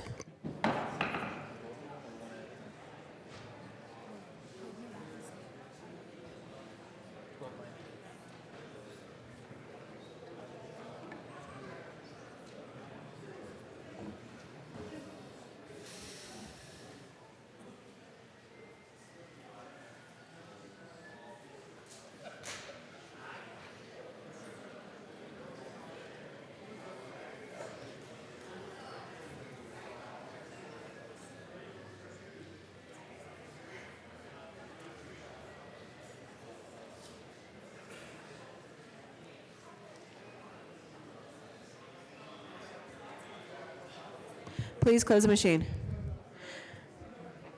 Assistant Majority Leader Garnett. Thank you, Madam Speaker. I move to labor House Bill 1290 and House Bill 1291 until Friday, April 27th. All right, those two bills will be laid over. Mr. Randall, please read the title of House Bill 1299. House Bill 1299, by Representatives Bridges and Neville, all Senators Scott and Zenzinger, concerning electronic documents related to the ownership of a vehicle that is regulated by the Department of Revenue in connection with making an appropriation. Assistant Majority Leader Garnett. Thank you, Madam Speaker. I move for the passage of House Bill 1299 on third reading and final passage. Question before us is the passage of House Bill 1299 on third reading and final passage. Mr. Randall, please open the machine. Members, please proceed to vote.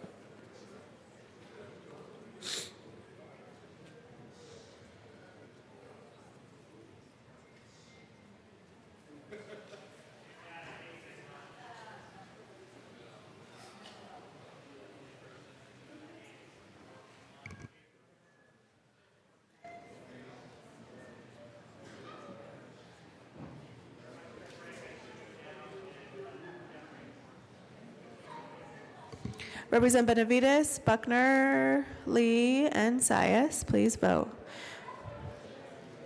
Please close the machine. With 64 yes votes, 0 no votes, and 1 excuse, House Bill 1299 is passed.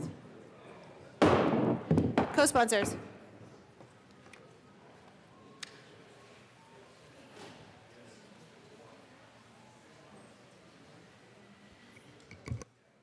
Please close the machine. Mr. Randall, please read the title of House Bill 1321. House Bill 1321, by Representatives McKean and Arndt, all Senators Moreno, Martinez, Bennett, concerning efficient administration of non-emergency medical transportation within the existing benefit on the medical assistance program in connection with making, introducing, and appropriate. Assistant Majority Leader Garnett. Thank you, Madam Speaker. I move for the passage of House Bill 1321 on third reading and final passage. Question before us is the passage of House Bill 1321 on third reading and final passage. Mr. Randall, please open the machine, and members, please proceed to vote.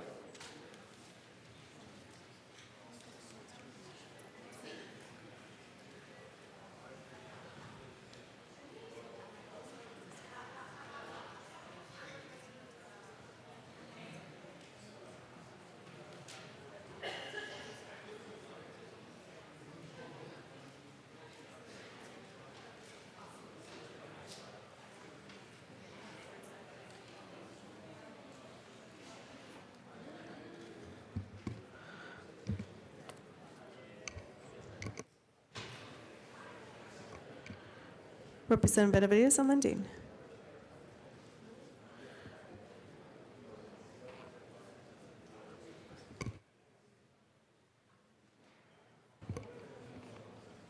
Representative Lundin. Please close the machine. With 43 yes votes, 21 no votes, and 1 excuse, House Bill 1321 is passed. Co-sponsors.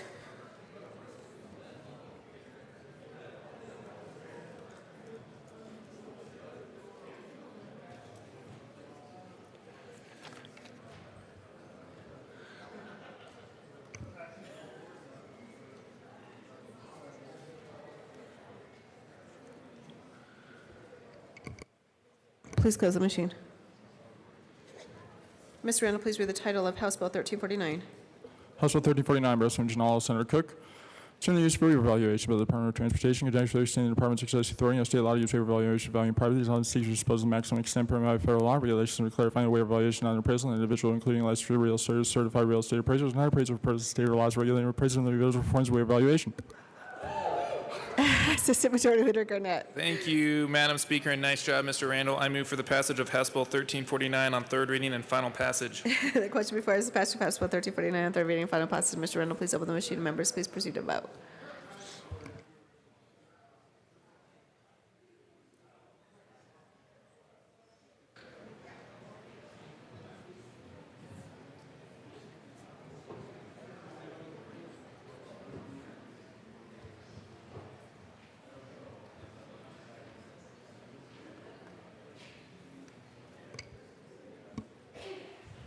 Representative Williams, Representative Van Winkle, Representative Pabon, Representative Hooton, Representative Gray, and Representative Buckner. Please close the machine. With 55 yes votes, 9 no votes, and 1 excuse, House Bill 1349 is passed. Co-sponsors.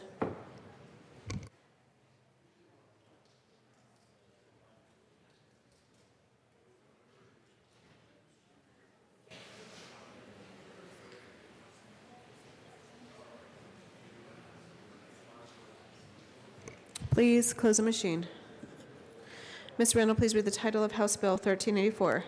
House Bill 1384 by Representatives Robertson, Catlin, Senators Quorum and Donovan concerning a study to identify affordable competitive health care coverage options for Colorado in connection with making an appropriation. Assistant Majority Leader Garnett. Thank you, Madam Speaker. I move for the passage of House Bill 1384 on third reading and final passage. Question before us is the passage of House Bill 1384 on third reading and final passage. Mr. Randall, please open the machine. Members, please proceed to vote.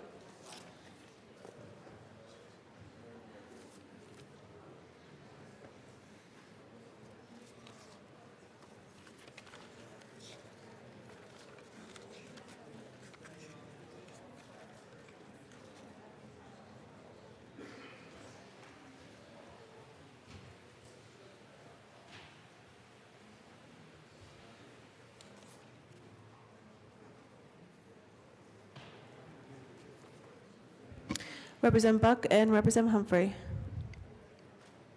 Please close the machine. With 41 yes votes, 23 no votes, and 1 excuse, House Bill 1384 is passed. Co-sponsors.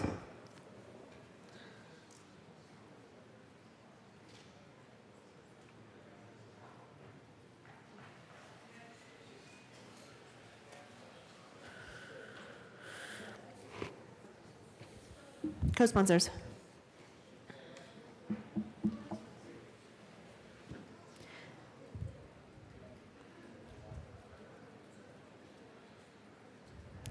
Please close the machine. Mr. Randall, please read the title of House Bill 1205. House Bill 1205 by Representative Roberts, Senator Donovan concerning financial relief program to provide financial assistance to individuals earning a household income of not more than 500% of the federal property line of which the individual is more than 20% of health insurance premiums for individual health insurance purchased through the Colorado Health Benefit Exchange in connection with making an appropriation. Assistant Majority Leader Garnett. Thank you, Madam Speaker. I move for the passage of House Bill 1205 on third reading and final passage. The question before us is the passage of House Bill 1205 on third reading and final passage. Mr. Randall, please open the machine, and members, please proceed to vote.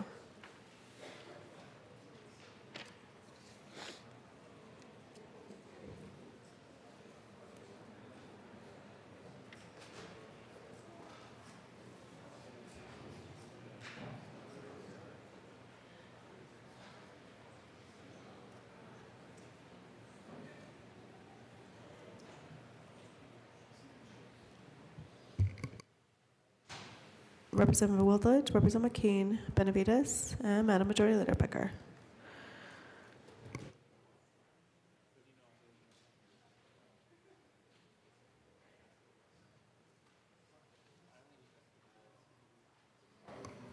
Representative Willett, please close the machine. With 37 yes votes, 27 no votes, and 1 excuse, House Bill 1205 is passed. Co-sponsors.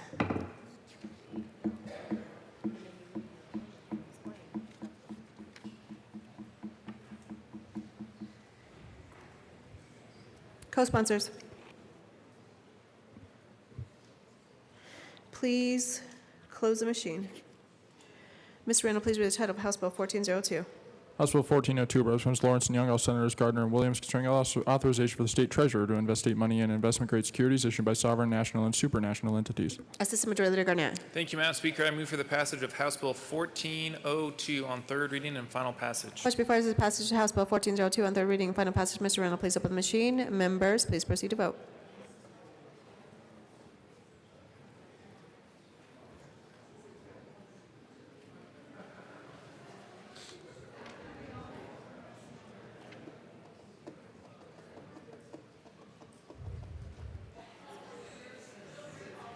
Assistant Minority Leader West, Representative Weissman, Representative Zayas, Representative Rosenthal, Roberts, Ryer, Kraft-Tharp, just voted, Humphrey, and Carver. Please vote.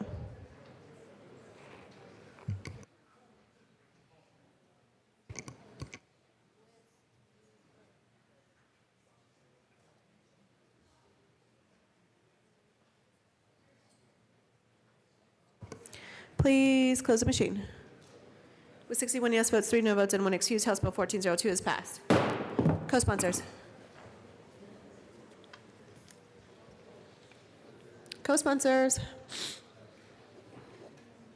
Please close the machine. Mr. Randall, please read the title of House Bill 1276. Madam Majority Leader Becker. Thank you, Madam Speaker. I move to lay over the balance of the third reading calendar till tomorrow. All right, seeing no objection, the balance of the third reading calendar will be laid over until tomorrow. Madam Majority Leader Becker.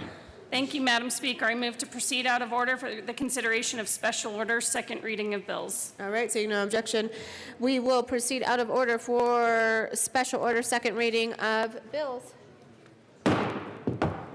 Representative Roberts.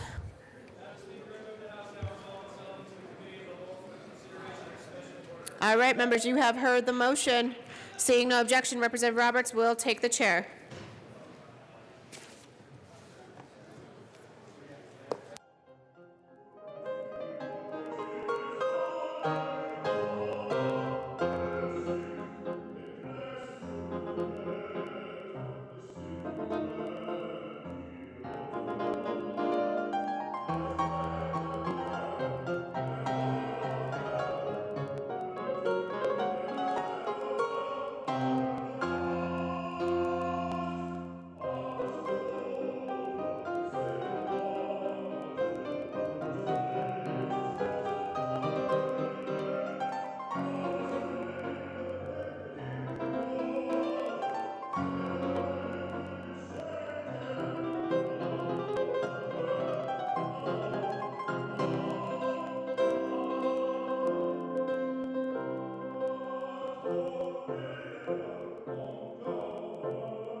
The committee will come to order. With your unanimous consent, the bills will be read by title unless there is a request for reading a bill at length. Committee amendments will not be read unless requested, as they are printed and in your bill folders. Floor amendments will be shown on the screen and on your iPads and not read unless requested. Bills will be laid over upon motion of the majority leader, and the coat rule is relaxed. Mr. Randall, please read the title of Senate Bill 200. Senate Bill 200 by Senators Tate and Priola, also Representatives Becker, Kane, and Pabon, concerning modifications of Public Employees Retirement Association hybrid defined benefit plan necessary to eliminate with a high probability the unfunded liability of the plan within the next 30 years in connection therewith making an appropriation. Representative Pabon. Thank you, Mr. Chair. Mr. Chair, I move Senate Bill 200, the Finance Committee report, and the Appropriations Committee report. To the Appropriations Committee report. Thank you, Mr. Chair. And the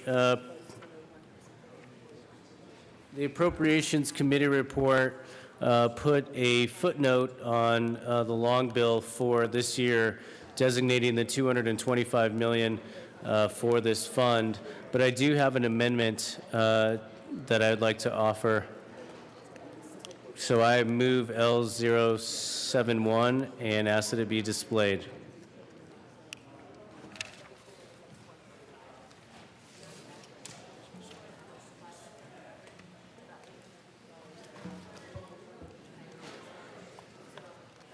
The amendment is properly before us. Please proceed, Representative Pabon. Thank you, Mr. Chair. And what this amendment does is it strikes the Appropriations Committee report and changes the Finance Committee report to properly designate the long bill with the appropriate footnote for 2019-2020, and would ask for an aye vote. Is there any further discussion on L017?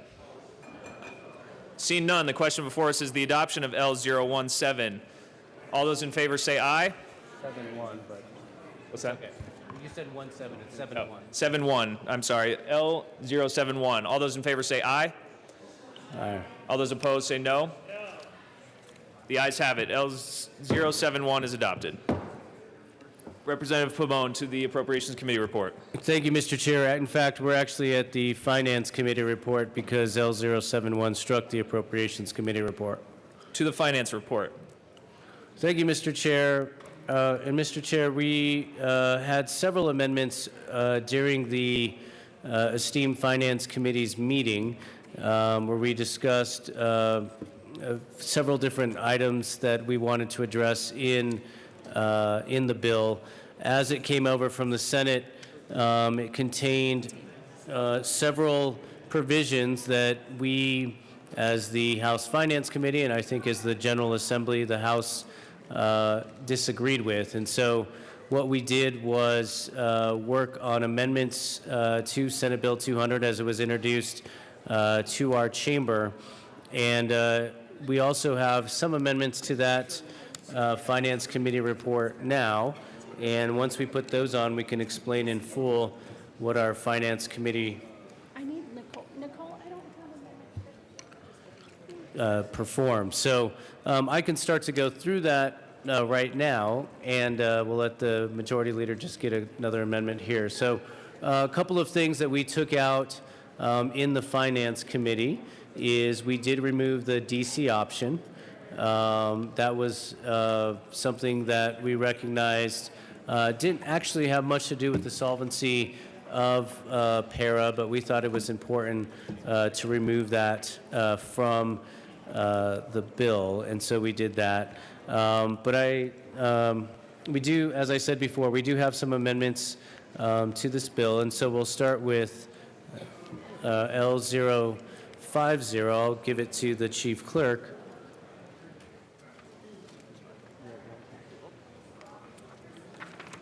So I move L050 and ask that it be displayed.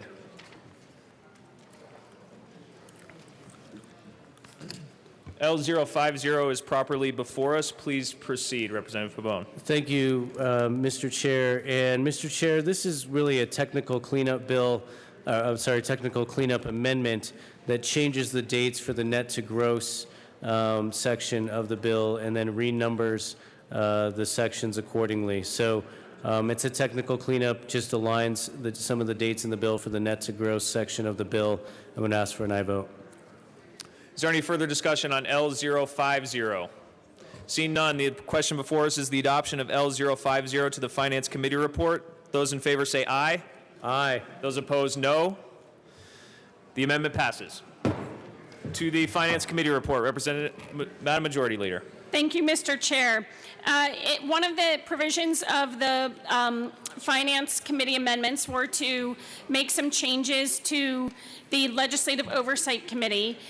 We realized there were some cleanups that needed to be made to that, and also expand sort of some of their responsibility.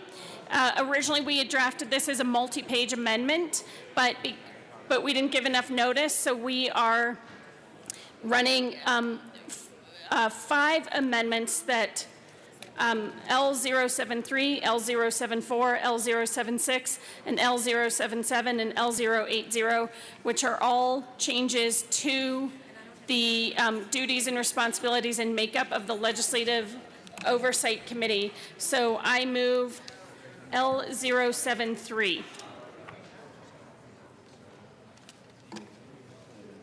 L073 is properly before us. Please explain the amendment, Madam Majority Leader. Thank you, Mr. Chair. Previously, there were no appointments for the minority leaders, so we are clarifying that the appointments on the committee will have appointments from both majority and minority leaders. I ask for an aye vote. This is the Patrick Neville amendment. Is there any further discussion on the amendment? Representative Lawrence. Thank you, Mr. Chair, and I move a substitute amendment L066 and ask that it be displayed.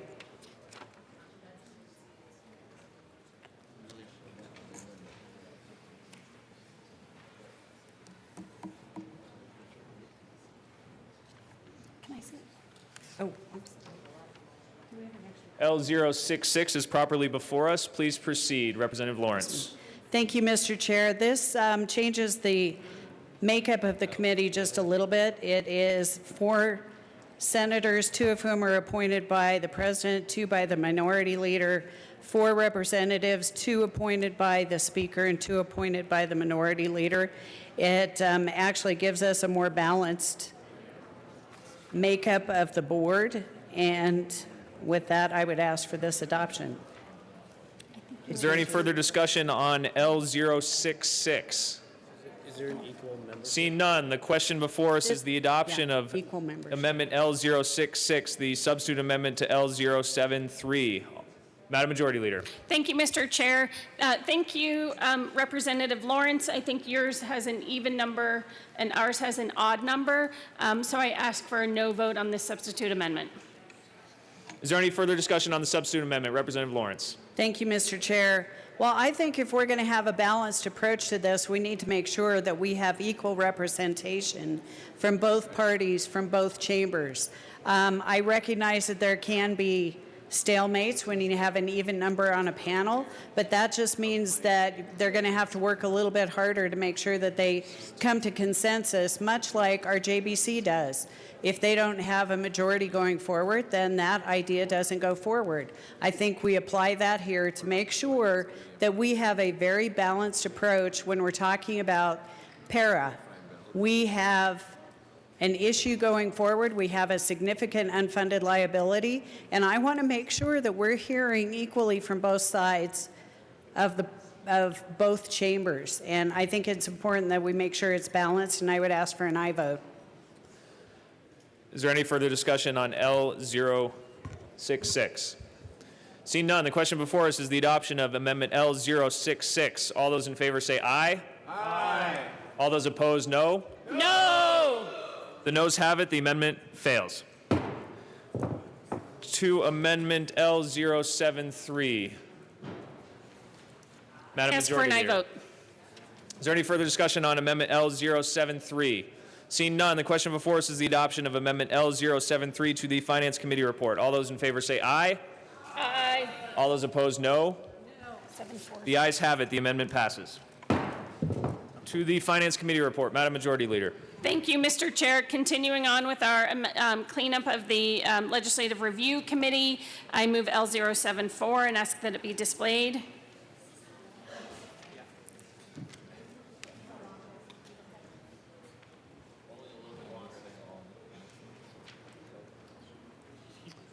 L074 has been properly moved and is displayed. Please proceed, Madam Majority Leader. Thank you, Mr. Chair. And again, clarifying that the Minority Leader of the House and the Minority Leader of the Senate both have appointments on this committee. I ask for an aye vote. Is there any further discussion on L074? Seeing none, the question, Representative Lawrence.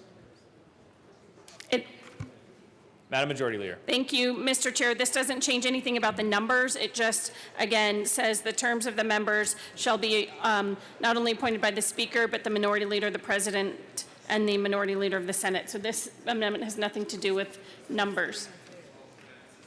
That was done in the previous amendment. Is there any further discussion on L074? Seeing none, the question before us is the adoption of L074 to the Finance Committee report. All those in favor say aye. Those opposed, no. The ayes have it. Amendment L074 passes. To the Finance Committee report. Madam Majority Leader. Thank you, Mr. Chair. I move L076 and ask that it be displayed.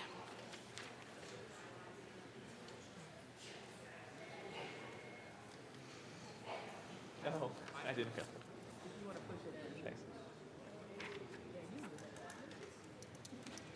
L076 has been properly moved and is before us. Please proceed, Madam Majority Leader. Thank you, Mr. Chair. This amendment just says that the Pension Review Commission shall study and develop proposed legislation relating to para. So the previous commission didn't have anything about para.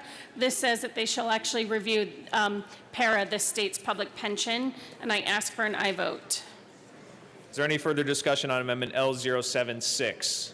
Seeing none, the question before us is the adoption of Amendment L076 to the Finance Committee report. All those in favor say aye. Aye. Those opposed, no. No. The ayes have it. Amendment L076 passes.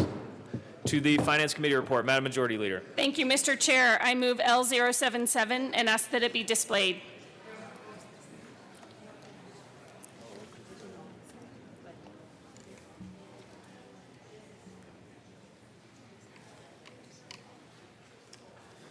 Amendment L077 has been properly moved and is displayed before us. Please proceed. Madam Majority Leader. Thank you, Mr. Chair. This amendment creates in the Pension Review Committee a separate subcommittee. This was at the request of several groups that would be specific to looking at para. Again, it allows the Speaker, the Senate President, and both minority leaders to make appointments. This is an even number of appointments, Representative Lawrence.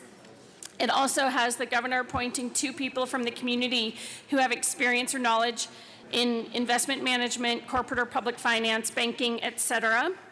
And then specifies which chamber appoints the chair.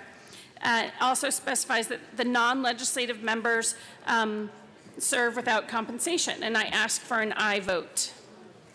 Is there any further discussion on Amendment L077? Seeing none, the question before us is the adoption of Amendment L077 to the Finance Committee report. All those in favor say aye. Aye. Those opposed, no. The ayes have it. Amendment L077 is adopted. Madam Majority Leader, to the committee report. Thank you, Mr. Chair. I move L080 and ask that it be displayed.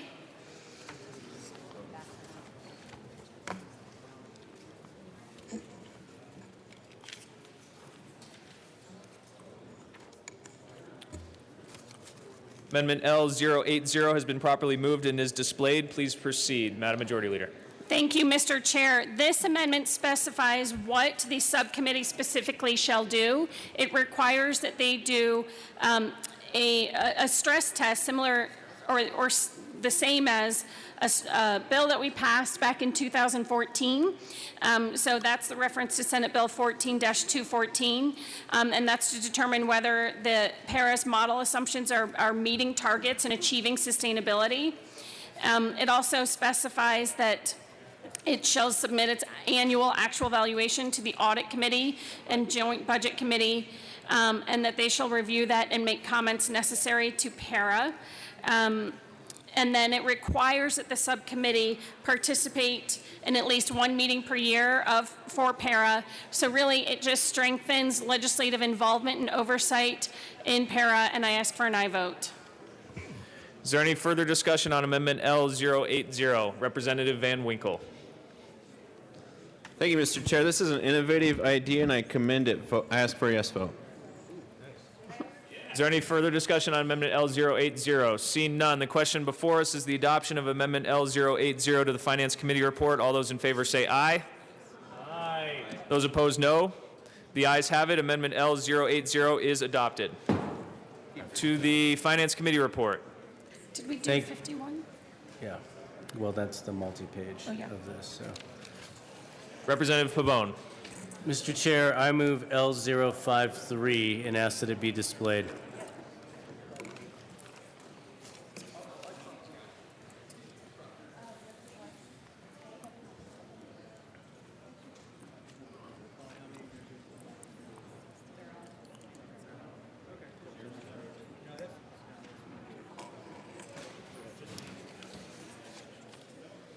Amendment L053 has been properly moved and is displayed before us. Please proceed, Representative Pabon. Thank you, Mr. Chair. And Mr. Chair, what this does is it says that other funding sources, such as cash funds or federal funds, could be used other than general fund to satisfy the annual appropriation that will be needed for para. So would ask for an aye vote.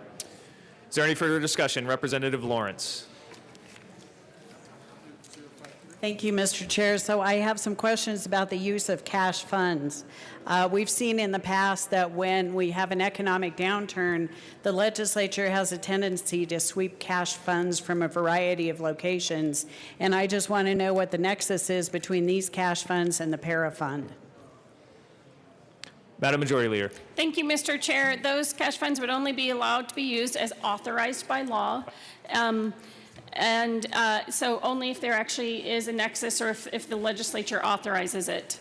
It simply creates less stress on the general fund, and I ask for an aye vote. Representative Lawrence. Thank you, Mr. Chair. Well, members, I think if the general fund, if the legislature is going to make this commitment that we're going to divert over $200 million from the general fund, then that should truly be a commitment going forward. I don't want to see where in some circumstances the legislature will go in and sweep cash funds from CDPHE, maybe their water quality division, or from an agricultural division. I think we need to make sure that these cash funds are not being used in lieu of general fund dollars. I think this is a slippery slope to go down. I'm very concerned about using cash funds for this. I think if we want to dedicate general fund dollars, that's what we should do. If not, then we need to look at raising the contributions for the employee and finding another funding method. Representative Everett. Thank you, Mr. Chair. I rise in strong opposition to this amendment. This looks like it's opening the door for a taxpayer bailout of PIRA. We need to fix this problem now and not have the liability be with taxpayers. We need to protect the taxpayers first and foremost. I think this amendment violates that sort of agreement we should have with taxpayers. I urge a no vote. Madam Majority Leader. Thank you, Mr. Chair. And again, I emphasize that no cash funds or federal funds can be used or authorized for this purpose without the General Assembly's participation. So I do think there are appropriate checks and balances. I ask for an aye vote. Representative Lundin. Thank you very much, Mr. Chair. So I look to this amendment and see the language, funding sources other than the general fund. And other than is an enormously vague, broad, open phrase. And I'm curious what the perception of the amendment offers. What all does that include? I could perceive that being any number of things. Cash funds were one thing that was just discussed. I could perceive that being future ballot initiatives, whatever. What is the anticipated definition of other? Representative Pabon. Thank you, Mr. Chair. And we do have just a few categories of funds. We have cash funds, we have federal funds, we have reappropriated funds. That's really what we're talking about. We're just giving a term that allows any of those types of funds to be pulled into this to fund this, if that should happen. But as the Majority Leader said, there's got to be some clear authorization, changes in law, a direct appropriation by the General Assembly to utilize any of these other funds, which is how we do it often all the time when we substitute a general fund appropriation for something else. And we've done it in our bills over the course of the last 100 days. We've found that there's not enough general fund to fund our bills, so we find a cash fund, we put a fee. I mean, I'm just saying this amendment, well, it might seem that we're changing something with our ordinary budget process. This just keeps us on track with what we do with virtually all the other different types of funds. And the reason we need it is because this is a specific specific fund that we created in this bill, and so we want to allow other funds to be appropriated to that fund. Madam Majority Leader. Thank you, Mr. Chair. So there are several cash funds that pay for people's salaries. That's routine in cash funds. So if all this amendment does is clarify that if those cash funds that pay for a salary, that salary, a portion of it can be actually going to this. So it's actually just meant to be a more efficient use of some of those cash funds. It's not anything different. Lots of cash funds throughout the state pay for salaries. Many federal funds pay for salaries. So it just allows a portion of that to actually go to this.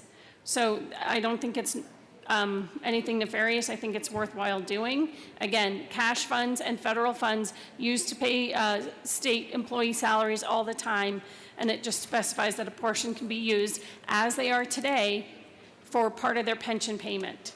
Representative Lundin.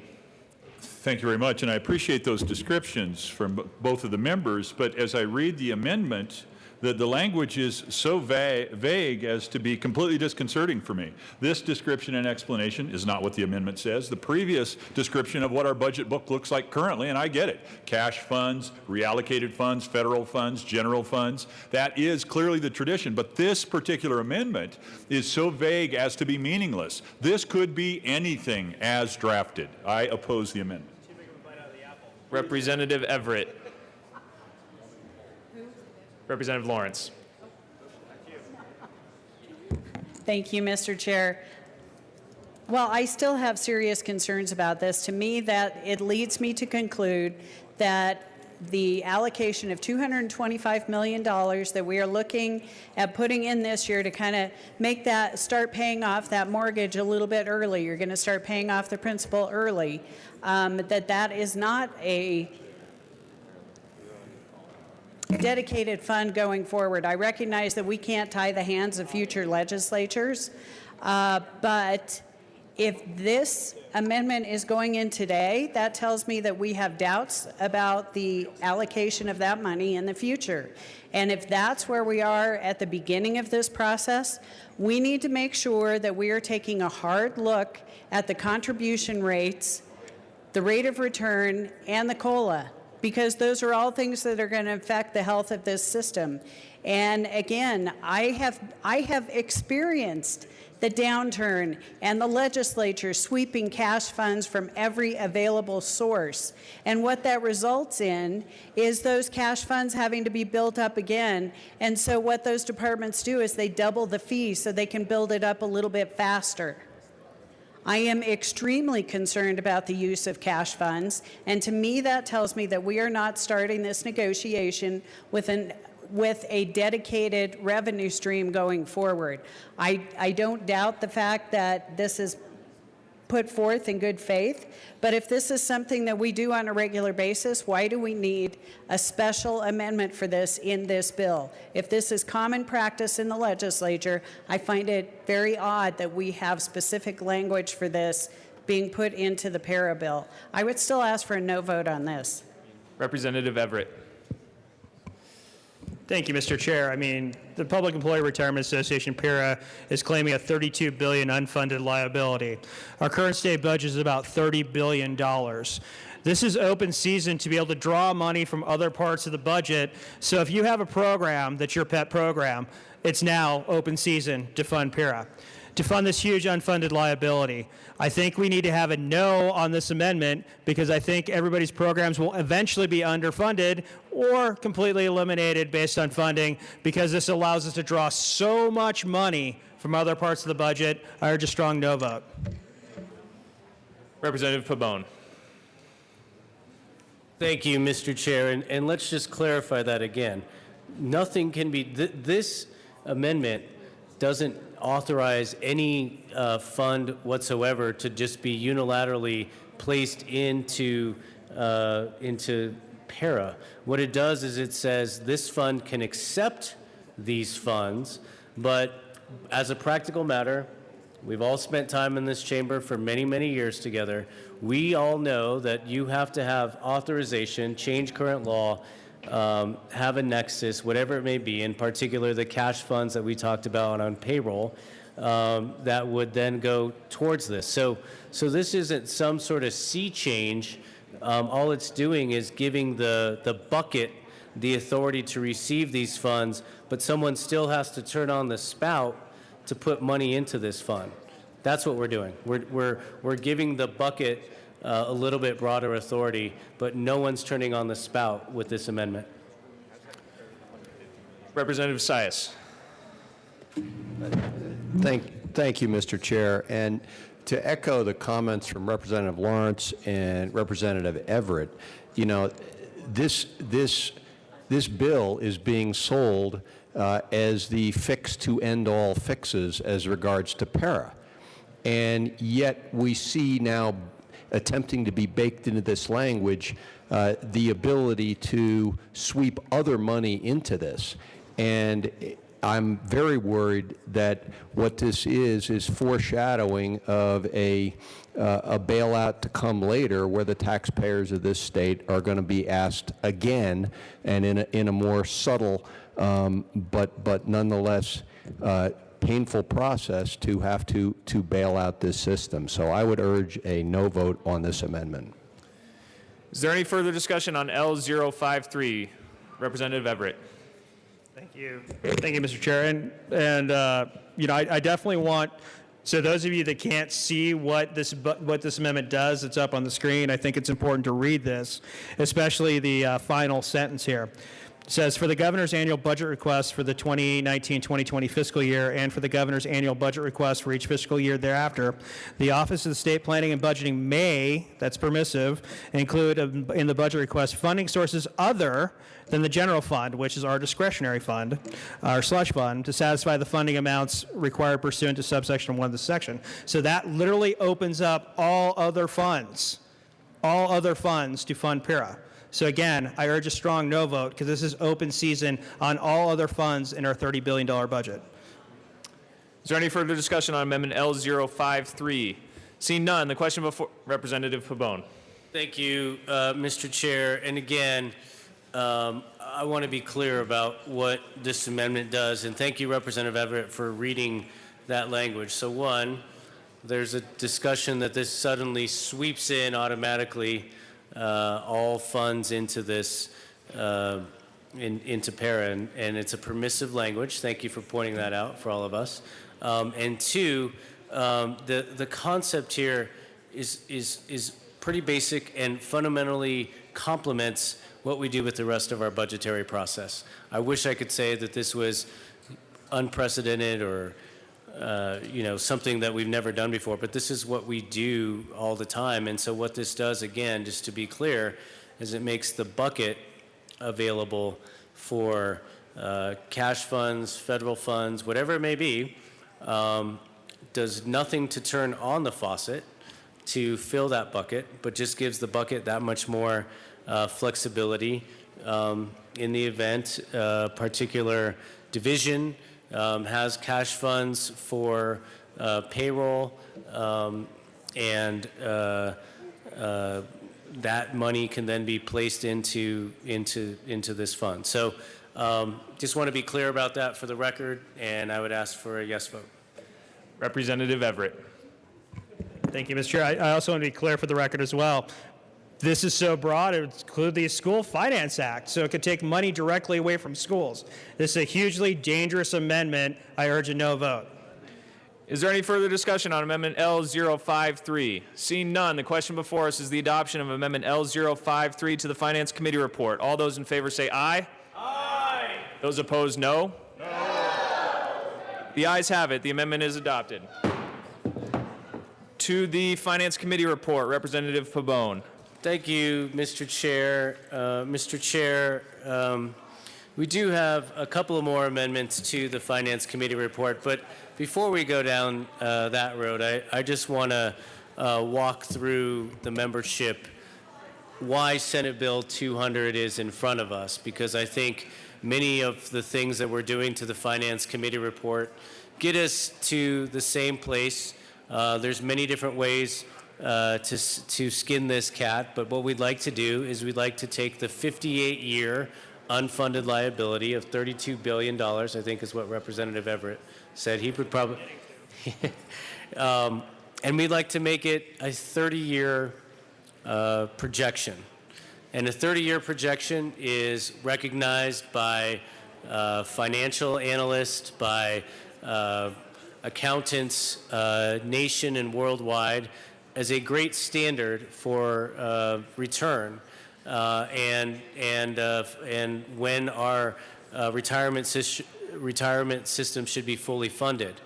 And that journey that we've been on for the course of the last session is the culmination of the discussions, as you might imagine, from both sides of the aisle, from many different stakeholders that are involved in this issue, to get us to this point where we are today, which is, should this bill pass with these amendments, we will be able to say that we will have a fully funded retirement system in 30 years.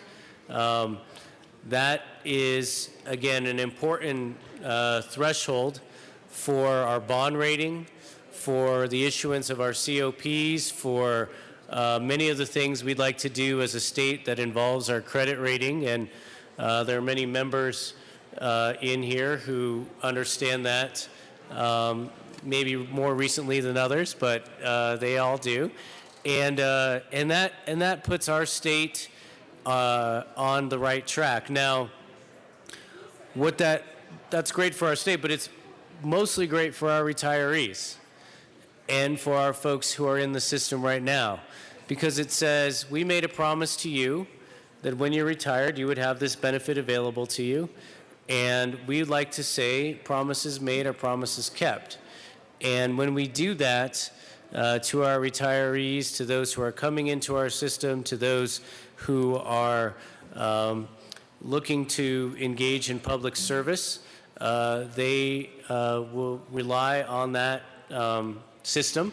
And by the way, there's 500,000 plus Coloradans who rely on this system from all walks of life, from your districts, those who are teachers, those who are state employees, those who are judges, and everyone in between, local governments, etc., who rely on this system. And so we want to make sure that it is solvent, that it is available when they need it, and that's where we've been on this journey. So I just wanted to give some context to why we're doing what we're doing. We also have found out that for every year that we wait on this issue, it costs the state another $4 billion every year that we wait. And so you can do the math. This isn't one of those situations where, unfortunately, pain isn't going to be felt a little bit by everyone. And we can honestly say that not everyone is happy with how this is turning out on all sides and all parties. I see my friend and colleague, Representative Van Winkle, is here, so I'm going to turn it over to him to add some additional, I hope, supportive or some remarks. Thank you, Mr. Chair. Representative Van Winkle. Thank you. Support with caveats. So, members, let me sincerely thank the Majority Leader, K.C. Becker, and the Chair of our esteemed Finance Committee, Dan Pabon, for taking up this task. Members, none of us want to be here right now. The fourth para funding crisis in 15 years. This is not an easy bill. This is not a fun bill, but it's absolutely necessary, and I commend the bill sponsors for their work. To the listening audience, it may surprise you at home to realize how often Republicans and Democrats in Colorado work together. We don't operate at all like Washington. On hundreds of bills, on hundreds of amendments, Republicans and Democrats, we find ways every day to come together and move the ball forward. Even on this issue, an issue bigger than any of us here in this chamber, we find agreement on the most basic question that I believe is before us. Shall we act? Is this the right time? And I think there is broad agreement that yes, this is the right time. Because the members, the first rule about getting out of a hole is you stop digging. Each year, the unfunded liabilities grow. More promises made that become harder and harder to keep. But that's not all. There's a double whammy here. As the unfunded liabilities grow, the time we have to tackle that issue shrinks. And there's a third, triple whammy, so to speak, and that's our state's credit rating. Members, our state credit rating is vitally important, and as we heard from Standard & Poor's just this past November, that Colorado's credit rating has a negative outlook now because of para. If that happens, if they act upon their warning, it becomes more expensive to fix this para problem. It becomes more expensive to fix for school boards to bond. It becomes more expensive to fix roads and bridges, and it becomes more expensive every day for Coloradans to live, work, and retire in our great state. To bring this full circle, we have seen and we come to agreement so often on the big picture. So let's keep that in mind as we move forward with even more amendments, because what we are all trying to do at the end of the day is truly fix this problem and not pass the buck down the road again. Again, 4 para funding crises in the last 15 years. So I hope you'll take this amendment as constructive, and I move Amendment L63.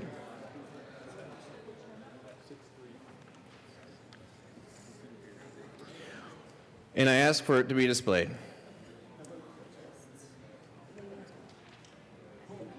L063 has been properly moved and is displayed before us. Please proceed, Representative Van Winkle. Thank you, Mr. Chair. What this amendment does is it will put $225 million from the general fund into para right now, today. That money can grow over time, it can build over time, it can be invested by the experts at our public at para. But it does not guarantee that for years going forward. The guaranteed funding stream for years going forward would be a 3% increase in employee contributions that would take effect over the next several course of years. It would do 0.5% next year, 0.5% the year after, so on and so forth. So as employees are getting pay increases, their increases into para also increase. I ask for a yes vote. What this will do is it won't keep the taxpayers on the hook. If future legislatures want to contribute, say, $200 million general fund, or $250 or $300 million going forward, they can do that. And I believe that that is the intent and purpose. However, by putting the general fund as the main funding source for this, that puts funding para in the unfunded liability in direct competition with things like roads and bridges, with schools themselves. Do we put $1 more to K through 12 funding, or we do it for the para unfunded liabilities? Those are the difficult questions future legislatures will have to tackle. And so I ask for a yes vote on this motion. Representative Pabon. Thank you, Mr. Chair, and thank you, Representative Van Winkle, for your opening remarks and identifying what I think we all can agree on is an issue that we need to solve. And as I said before, this is a scenario where we have different ideas, we have different philosophies, we have different theories about how we put this on the right track. But I think I'd actually just like a little bit more explanation, if I could, Representative Van Winkle. If you could just walk me through again what you're trying to achieve with this amendment. Representative Van Winkle. Thank you, Mr. Chairman. The amendment does two things. One, it adds $225 million of general fund money directly into para. The second thing it does is it increases employee contributions to help pay down those unfunded liabilities by a total of 3% that it gets implemented over the next several years. Is there any Representative Pabon?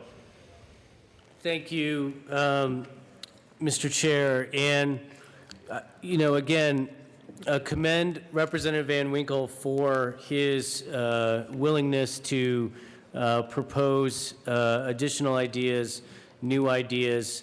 That's what this process is all about. But as a practical matter, I think what we've seen over the course of the last several years is that employee contributions have been made to para at a regular rate, but The challenge has been that any raise or any increases that these employees have is directly offset by that para contribution. And so with that, when that's the case, we literally can't say that there's any more salary in many of our workers' pockets. And I think what we want to try to achieve here is, with a carefully crafted, carefully balanced plan that puts the General Assembly in the driver's seat on this, and I think that's a very important piece, that we will dedicate ourselves to fully funding this system in a way that respects and recognizes all the shared sacrifice in the past, recognizes the shared sacrifice in the future, because here's something that you ought to be aware of.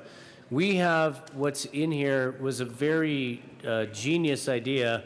I wish it was mine, but it wasn't. Representative Lawrence, I know you were thinking it might have been, but it wasn't. There's an auto-adjust feature in this bill. And what the auto-adjust feature says is, if some way our projections are off on covering our unfunded liability, then there will be contributions that will come online from employers, employees, the state of Colorado, to ensure that this plan is fully funded. And so rather than start down that road, what we have here today, April 25th, 2018, is a balanced fund, and we can carry forth both our obligation as a state of Colorado, the General Assembly, and recognize that an auto-adjust feature does exist to supplement and make sure that we're always on track. So again, want to thank my dear friend and colleague, Representative Van Winkle, for these ideas, but I don't think this is one that we need at this point right now, so I'd ask for a no vote. Representative Van Winkle. Thank you, Mr. Chairman. And just one final comment. This 3%, it's not just out of the blue. This was included in both the para board's recommendation to the General Assembly and the governor's recommendation to the General Assembly in a way to help fix this para problem. And this guarantees that that 30-year mortgage that we are taking on as a state gets paid on a regular basis from a regular source. The minute a recession hits, members, this guaranteed $225 million up to that increases every year. This is the first thing that will be taken out of in the event of a recession, which again would put our credit rating back on a negative outlook, and again put the state of Colorado and the promises we have made to our retirees in danger. I ask for a yes vote. Representative Lawrence.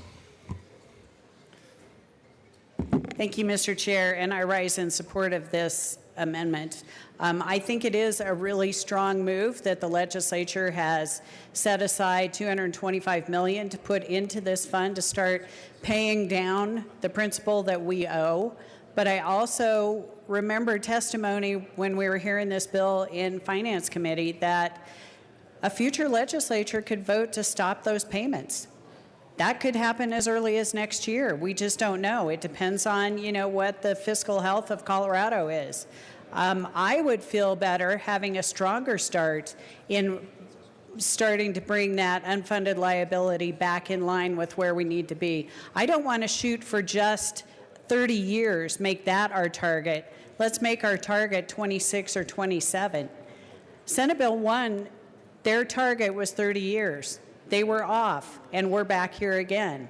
And I recognize that we have the automatic triggers in there that would change contribution levels should we fall into arrears with our plan. But I would prefer to see a strong start with this, and that's why I support this amendment. I think it's a good move, and I think it would be a really strong start for the health of this plan. If the state's going to continue to promise a retirement system for our state employees, then we need to make sure that we can deliver that, not just today, but into the future for our state employees. So I would ask for an aye vote on this. Is there any further discussion on Amendment L063? Representative Pabon. Thank you, Mr. Chair. And again, this type of bill is a journey that we should all travel on together, and I think we have over the course of the last several years. You know, one of the ideas that came out several years ago was Senate Bill 1, which was held out as a panacea to put our retirement system on track. And unfortunately, here we are. We've had different measures that have been introduced to try to get us fully funded. If you remember, in 2015, there was another bill, a pension obligation bond bill, that we got so close to passing. And if we had passed that bill, we wouldn't be here today either. But those things didn't happen. And what we have seen for the first time in many, many years is a convening of the stakeholders to discuss this issue, to look at from the many lenses that exist to identify how to solve this problem, but recognizing again that shared sacrifice has been oftentimes disproportionately been placed on our workers. And if we want to give any recognition to the hard work and dedication that many of our employees have given us through their years of service, what we need to do is what we're doing here.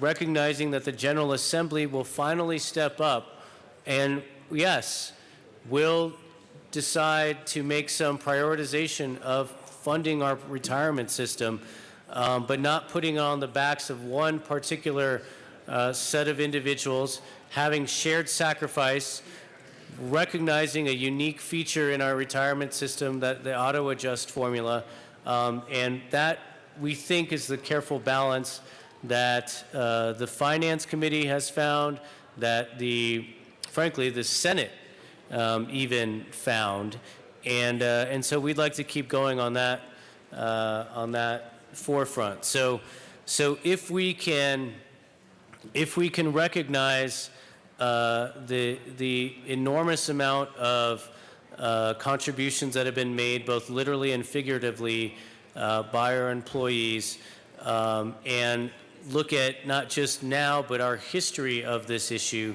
I think it's fairly clear that while this is an admirable idea, this is a thoughtful idea, this isn't the right idea for this bill at this time, given our budgetary situation, given a recognition again of the Joint Budget Committee, and I want to thank them publicly here for setting those dollars aside so that we can even have this conversation, because that's a recognition, I would say collectively, of all of us in this body saying, let's fix this issue. Let's make sure that we set ourselves on the right track. Let's make sure that promises made are promises kept, and that we can continue moving forward in a way that gives all of us both some guidance and some ability to rely upon what we have done over the course of the last not just 2 years or 5 years, but 10 years and 20 years, so that we can find ourselves on a 30-year projection with an understanding that should our projections shift, we can kick in accordingly over the course of the next several years. So I would ask for a no vote on this amendment, but again, want to thank all of my colleagues for their creative ideas and solutions in trying to find solvency on our retirement system. Is there any further discussion on Amendment L063? Seeing none, the question before us is the adoption of Amendment L063 to the Finance Committee report. All those in favor say aye. Aye. Those opposed, no. No. The noes have it. The amendment fails. To the Finance Committee report.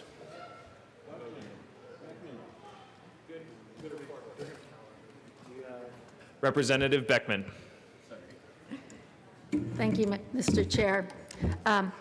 I move L084 and ask that it be displayed.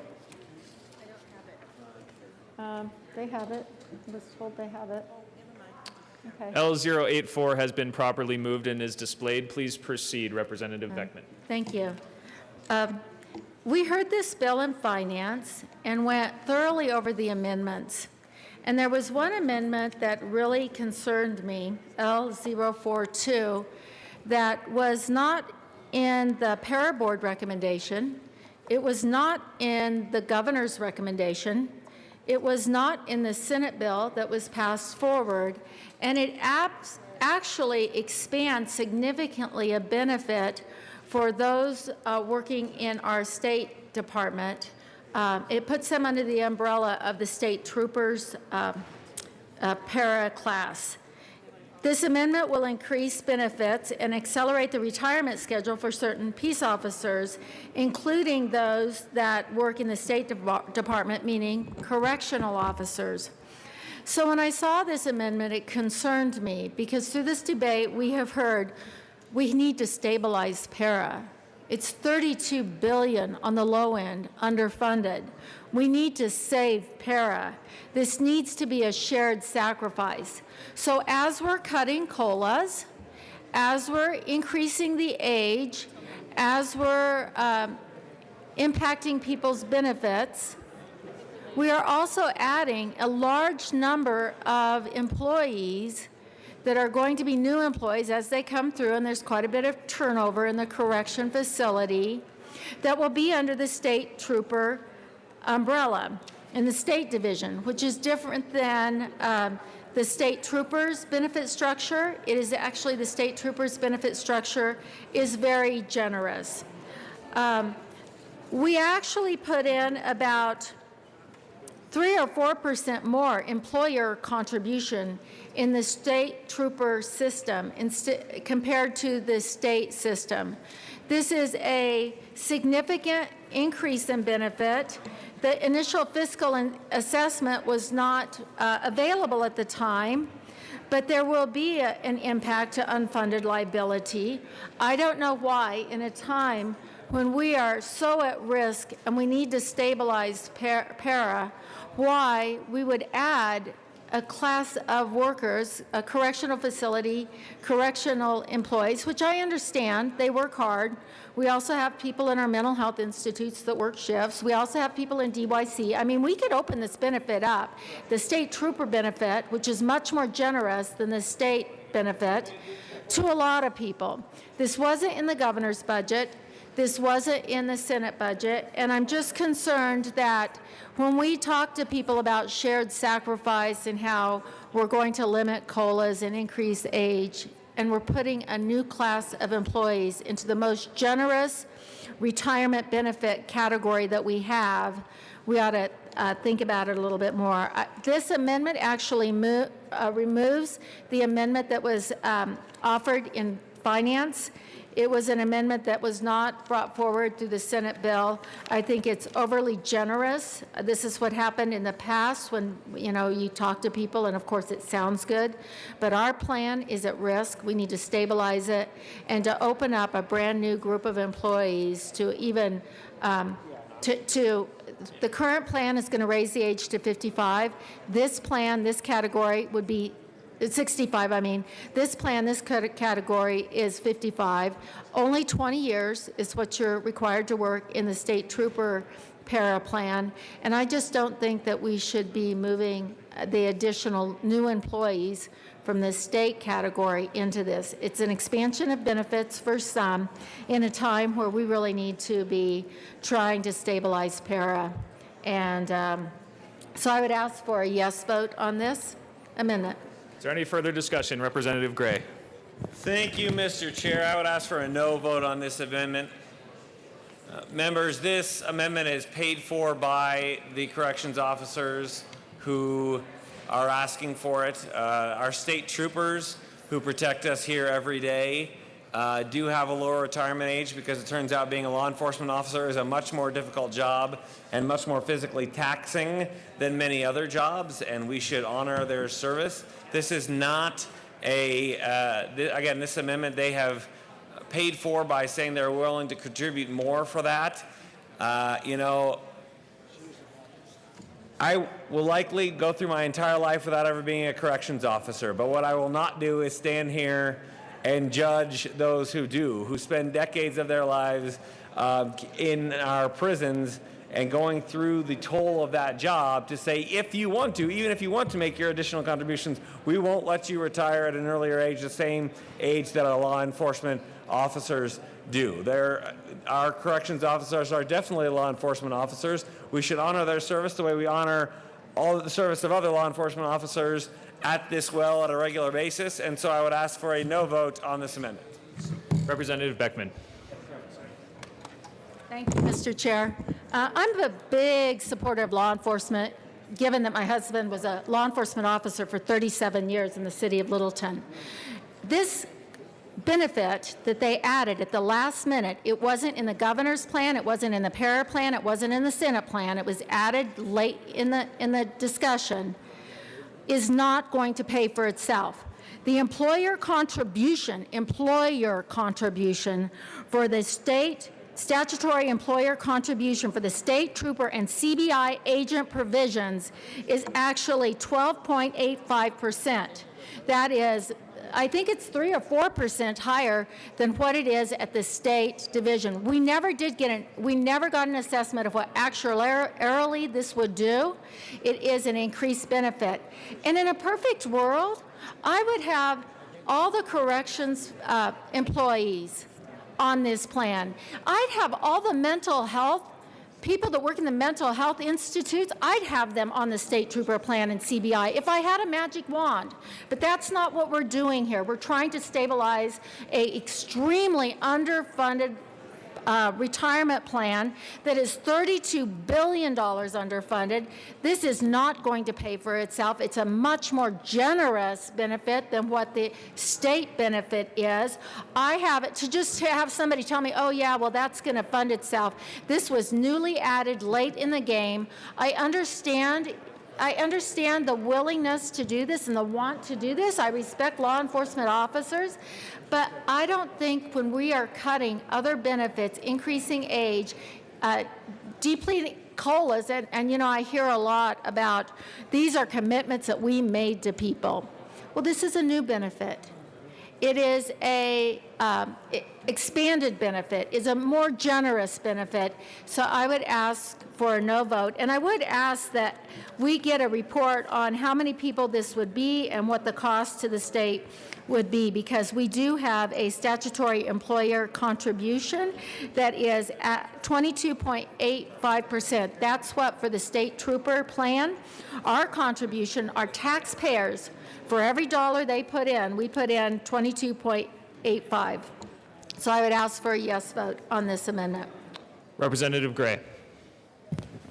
Just real quickly, thank you, Mr. Chair. I will just note that this is part of a comprehensive package of amendments that does in fact address the 30-year unfunded liability goal that we are working towards. This is a part of it, and if you think we are being overly generous and not, we are overcompensating our law enforcement officers, then I would support this amendment. If you think there are things we can do to address the concerns they have, especially trying to be an active prison guard at the age of 64, then I would support this. But I think this is a very reasonable request. It is a way to honor our law enforcement officers. It fits within our 30-year time frame, and I would ask for a no vote on this amendment. Representative Beckman. I respect law enforcement officers, but we are cutting benefits. We are lowering COLAs. We are impacting people significantly. Just because we want to honor employees, we can't add new benefits in a time where we're trying to salvage a significantly underfunded pension plan. This is what happened before in 2001. There were a lot of promises made, but they didn't solve the problem. This was a last-minute amendment, and this amendment that was added in finance, the amendment I just offered will take away, increases benefits and accelerates the retirement schedule for peace officers. Now, are we increasing benefits for para? Are we accelerating the retirement schedule for para? It just seems like this should be an issue that we look at more comprehensively instead of adding at the last minute something that will cost this plan significantly. We have very high turnover in the correctional area. This could be hundreds and hundreds and hundreds of new employees over the next couple of years that will have a significantly increased benefit. And I would ask for a yes vote on this amendment. We need to look at this differently. Or when the teachers come tomorrow from our schools and we're talking to them about their sacrifice on this plan, let's make, we don't want to have to tell them that we're giving other employees that have not had this commitment increased benefits and accelerated retirement schedules. So I ask for an aye vote on this amendment. Madam Majority Leader. Thank you, Mr. Chair. I move to lay over Senate Bill 200 till Monday, April 30th. At the request of the Majority Leader, Senate Bill 200 will be laid over until Monday.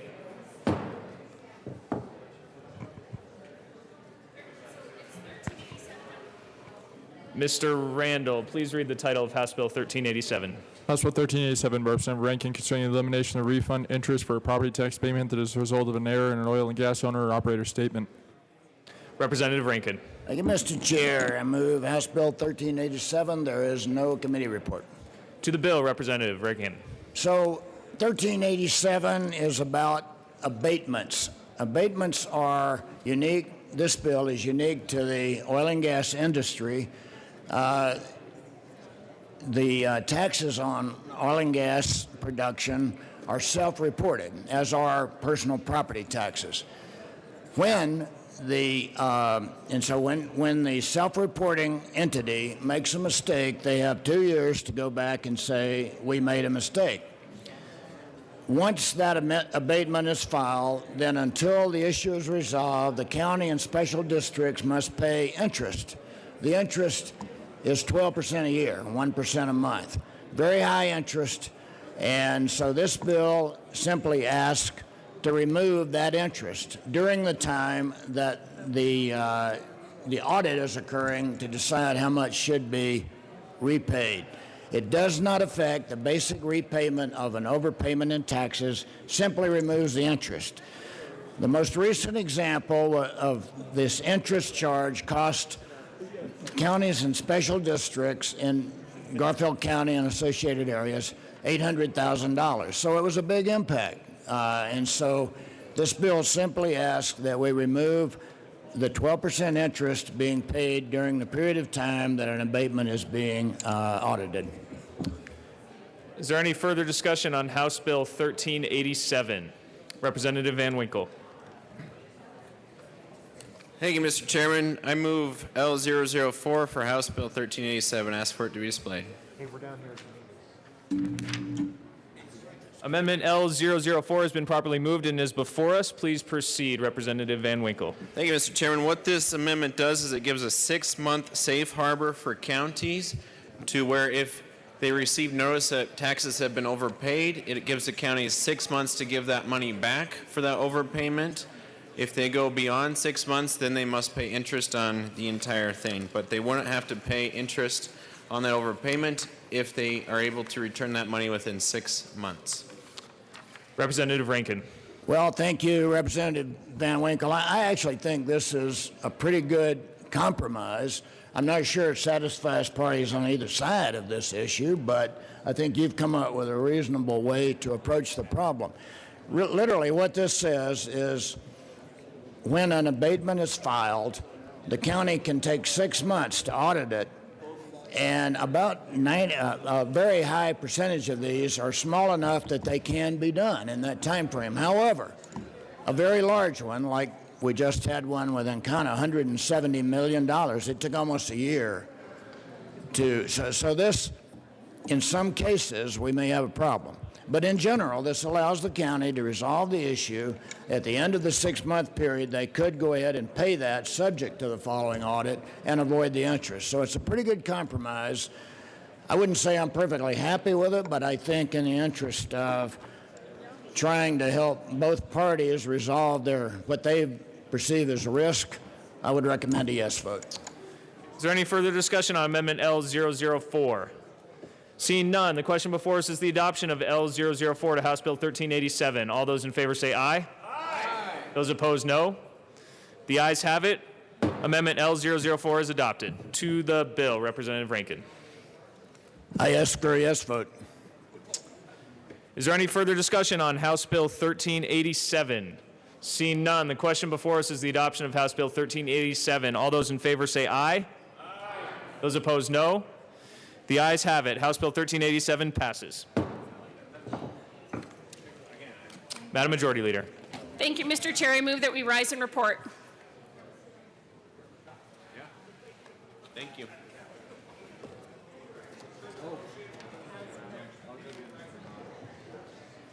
Seeing no objection, the committee will rise and report.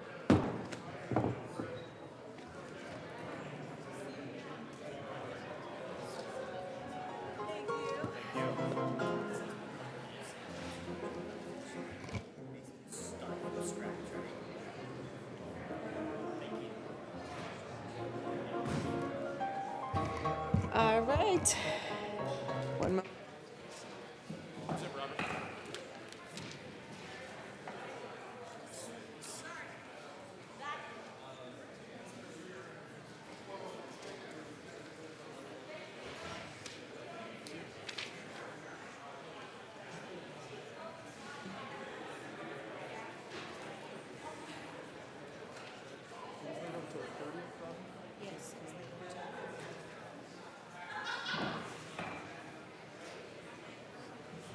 The House will come to order. Mr. Randall, please read the report of the Committee of the Whole. Madam Speaker, your committee of the whole basic report has under consideration following attached bills being seconded. There makes four recommendations on House Bill 1387 has been passed hearing or regular space account of third reading and final passage. Senate Bill 2 to 100 laid over until April 30, 2018. Retains place on the counter. Representative Roberts. All right, members, you have heard the motion. Mr. Randall, please open the machine. Members, please proceed to vote.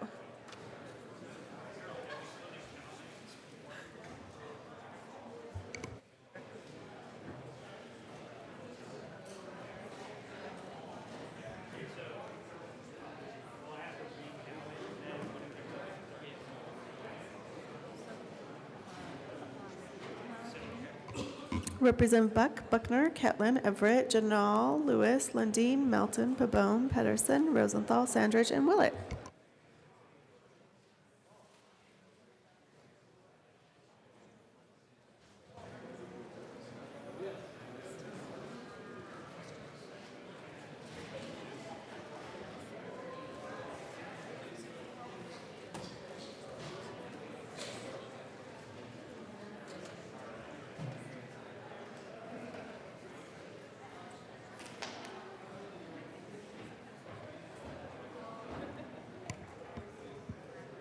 Representative Catlin, Melton, Pabon, Pedersen, Rosenthal, and Willett.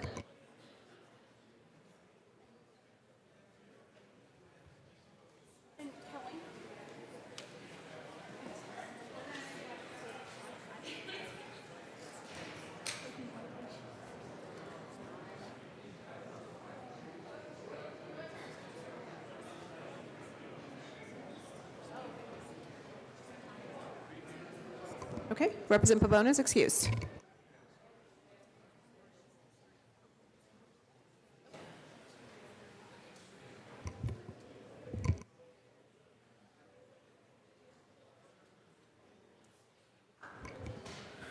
Representative Melton.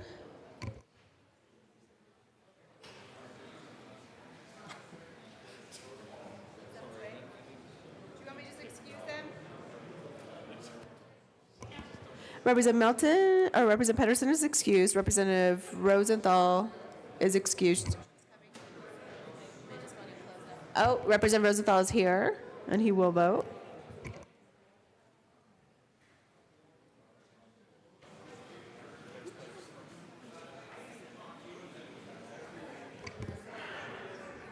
All right. Please close the machine. With 55 yes votes, 8 no votes, and 2 excused, the report of the Committee of the Whole is adopted. All right, announcements and introductions. Madam Majority Leader Becker. Members, Morning committees are still going to happen. You will hear from your committee chairs about when exactly they start. Afternoon committees will start 30 minutes later. So instead of at 1:30, they will start at 2 o'clock. All right, further announcements or introductions? Madam Speaker Pro Tem Danielson. Thank you, Madam Speaker.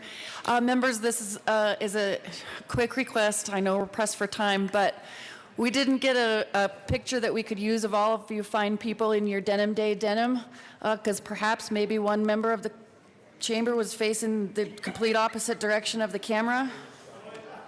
I would really appreciate an inclusive picture of everybody showing their support for Denim Day. If you have time, just come back to the well and we'll get your photo. Thank you very much. Further discussion? Representative Pedersen. Thank you, Madam Speaker. Members of the House Education Committee, we are going to meet right after adjournment, go directly down to the basement. You will be marked absent if you are not there. Whoa. Ouch. Further announcements or introductions? Representative McLaughlin. On a gentler note, leadership has given me permission to take a few hours off for a doctor's appointment on April 26th. Thank you. Further announcements or introductions? Representative Winter. Thank you, Madam Speaker. Members of Transportation and NRG, please pay attention for a second. We will be hearing 1347. 1406 is going to move until tomorrow, so we will not be hearing 1406 until tomorrow, and then we will hear 1401. See you at 2 p.m. Representative Foot. Thank you, Madam Speaker. Finance Committee meet in 10 minutes at our normal spot. That's 12:45. Finance Committee. Representative Lee. Thank you, Madam Speaker. Again, House Bill 1230, the Pabon Purple Card Bill, will be heard tomorrow at 1:30. Thank you. Further announcements or introductions? Seeing no further announcements or introductions,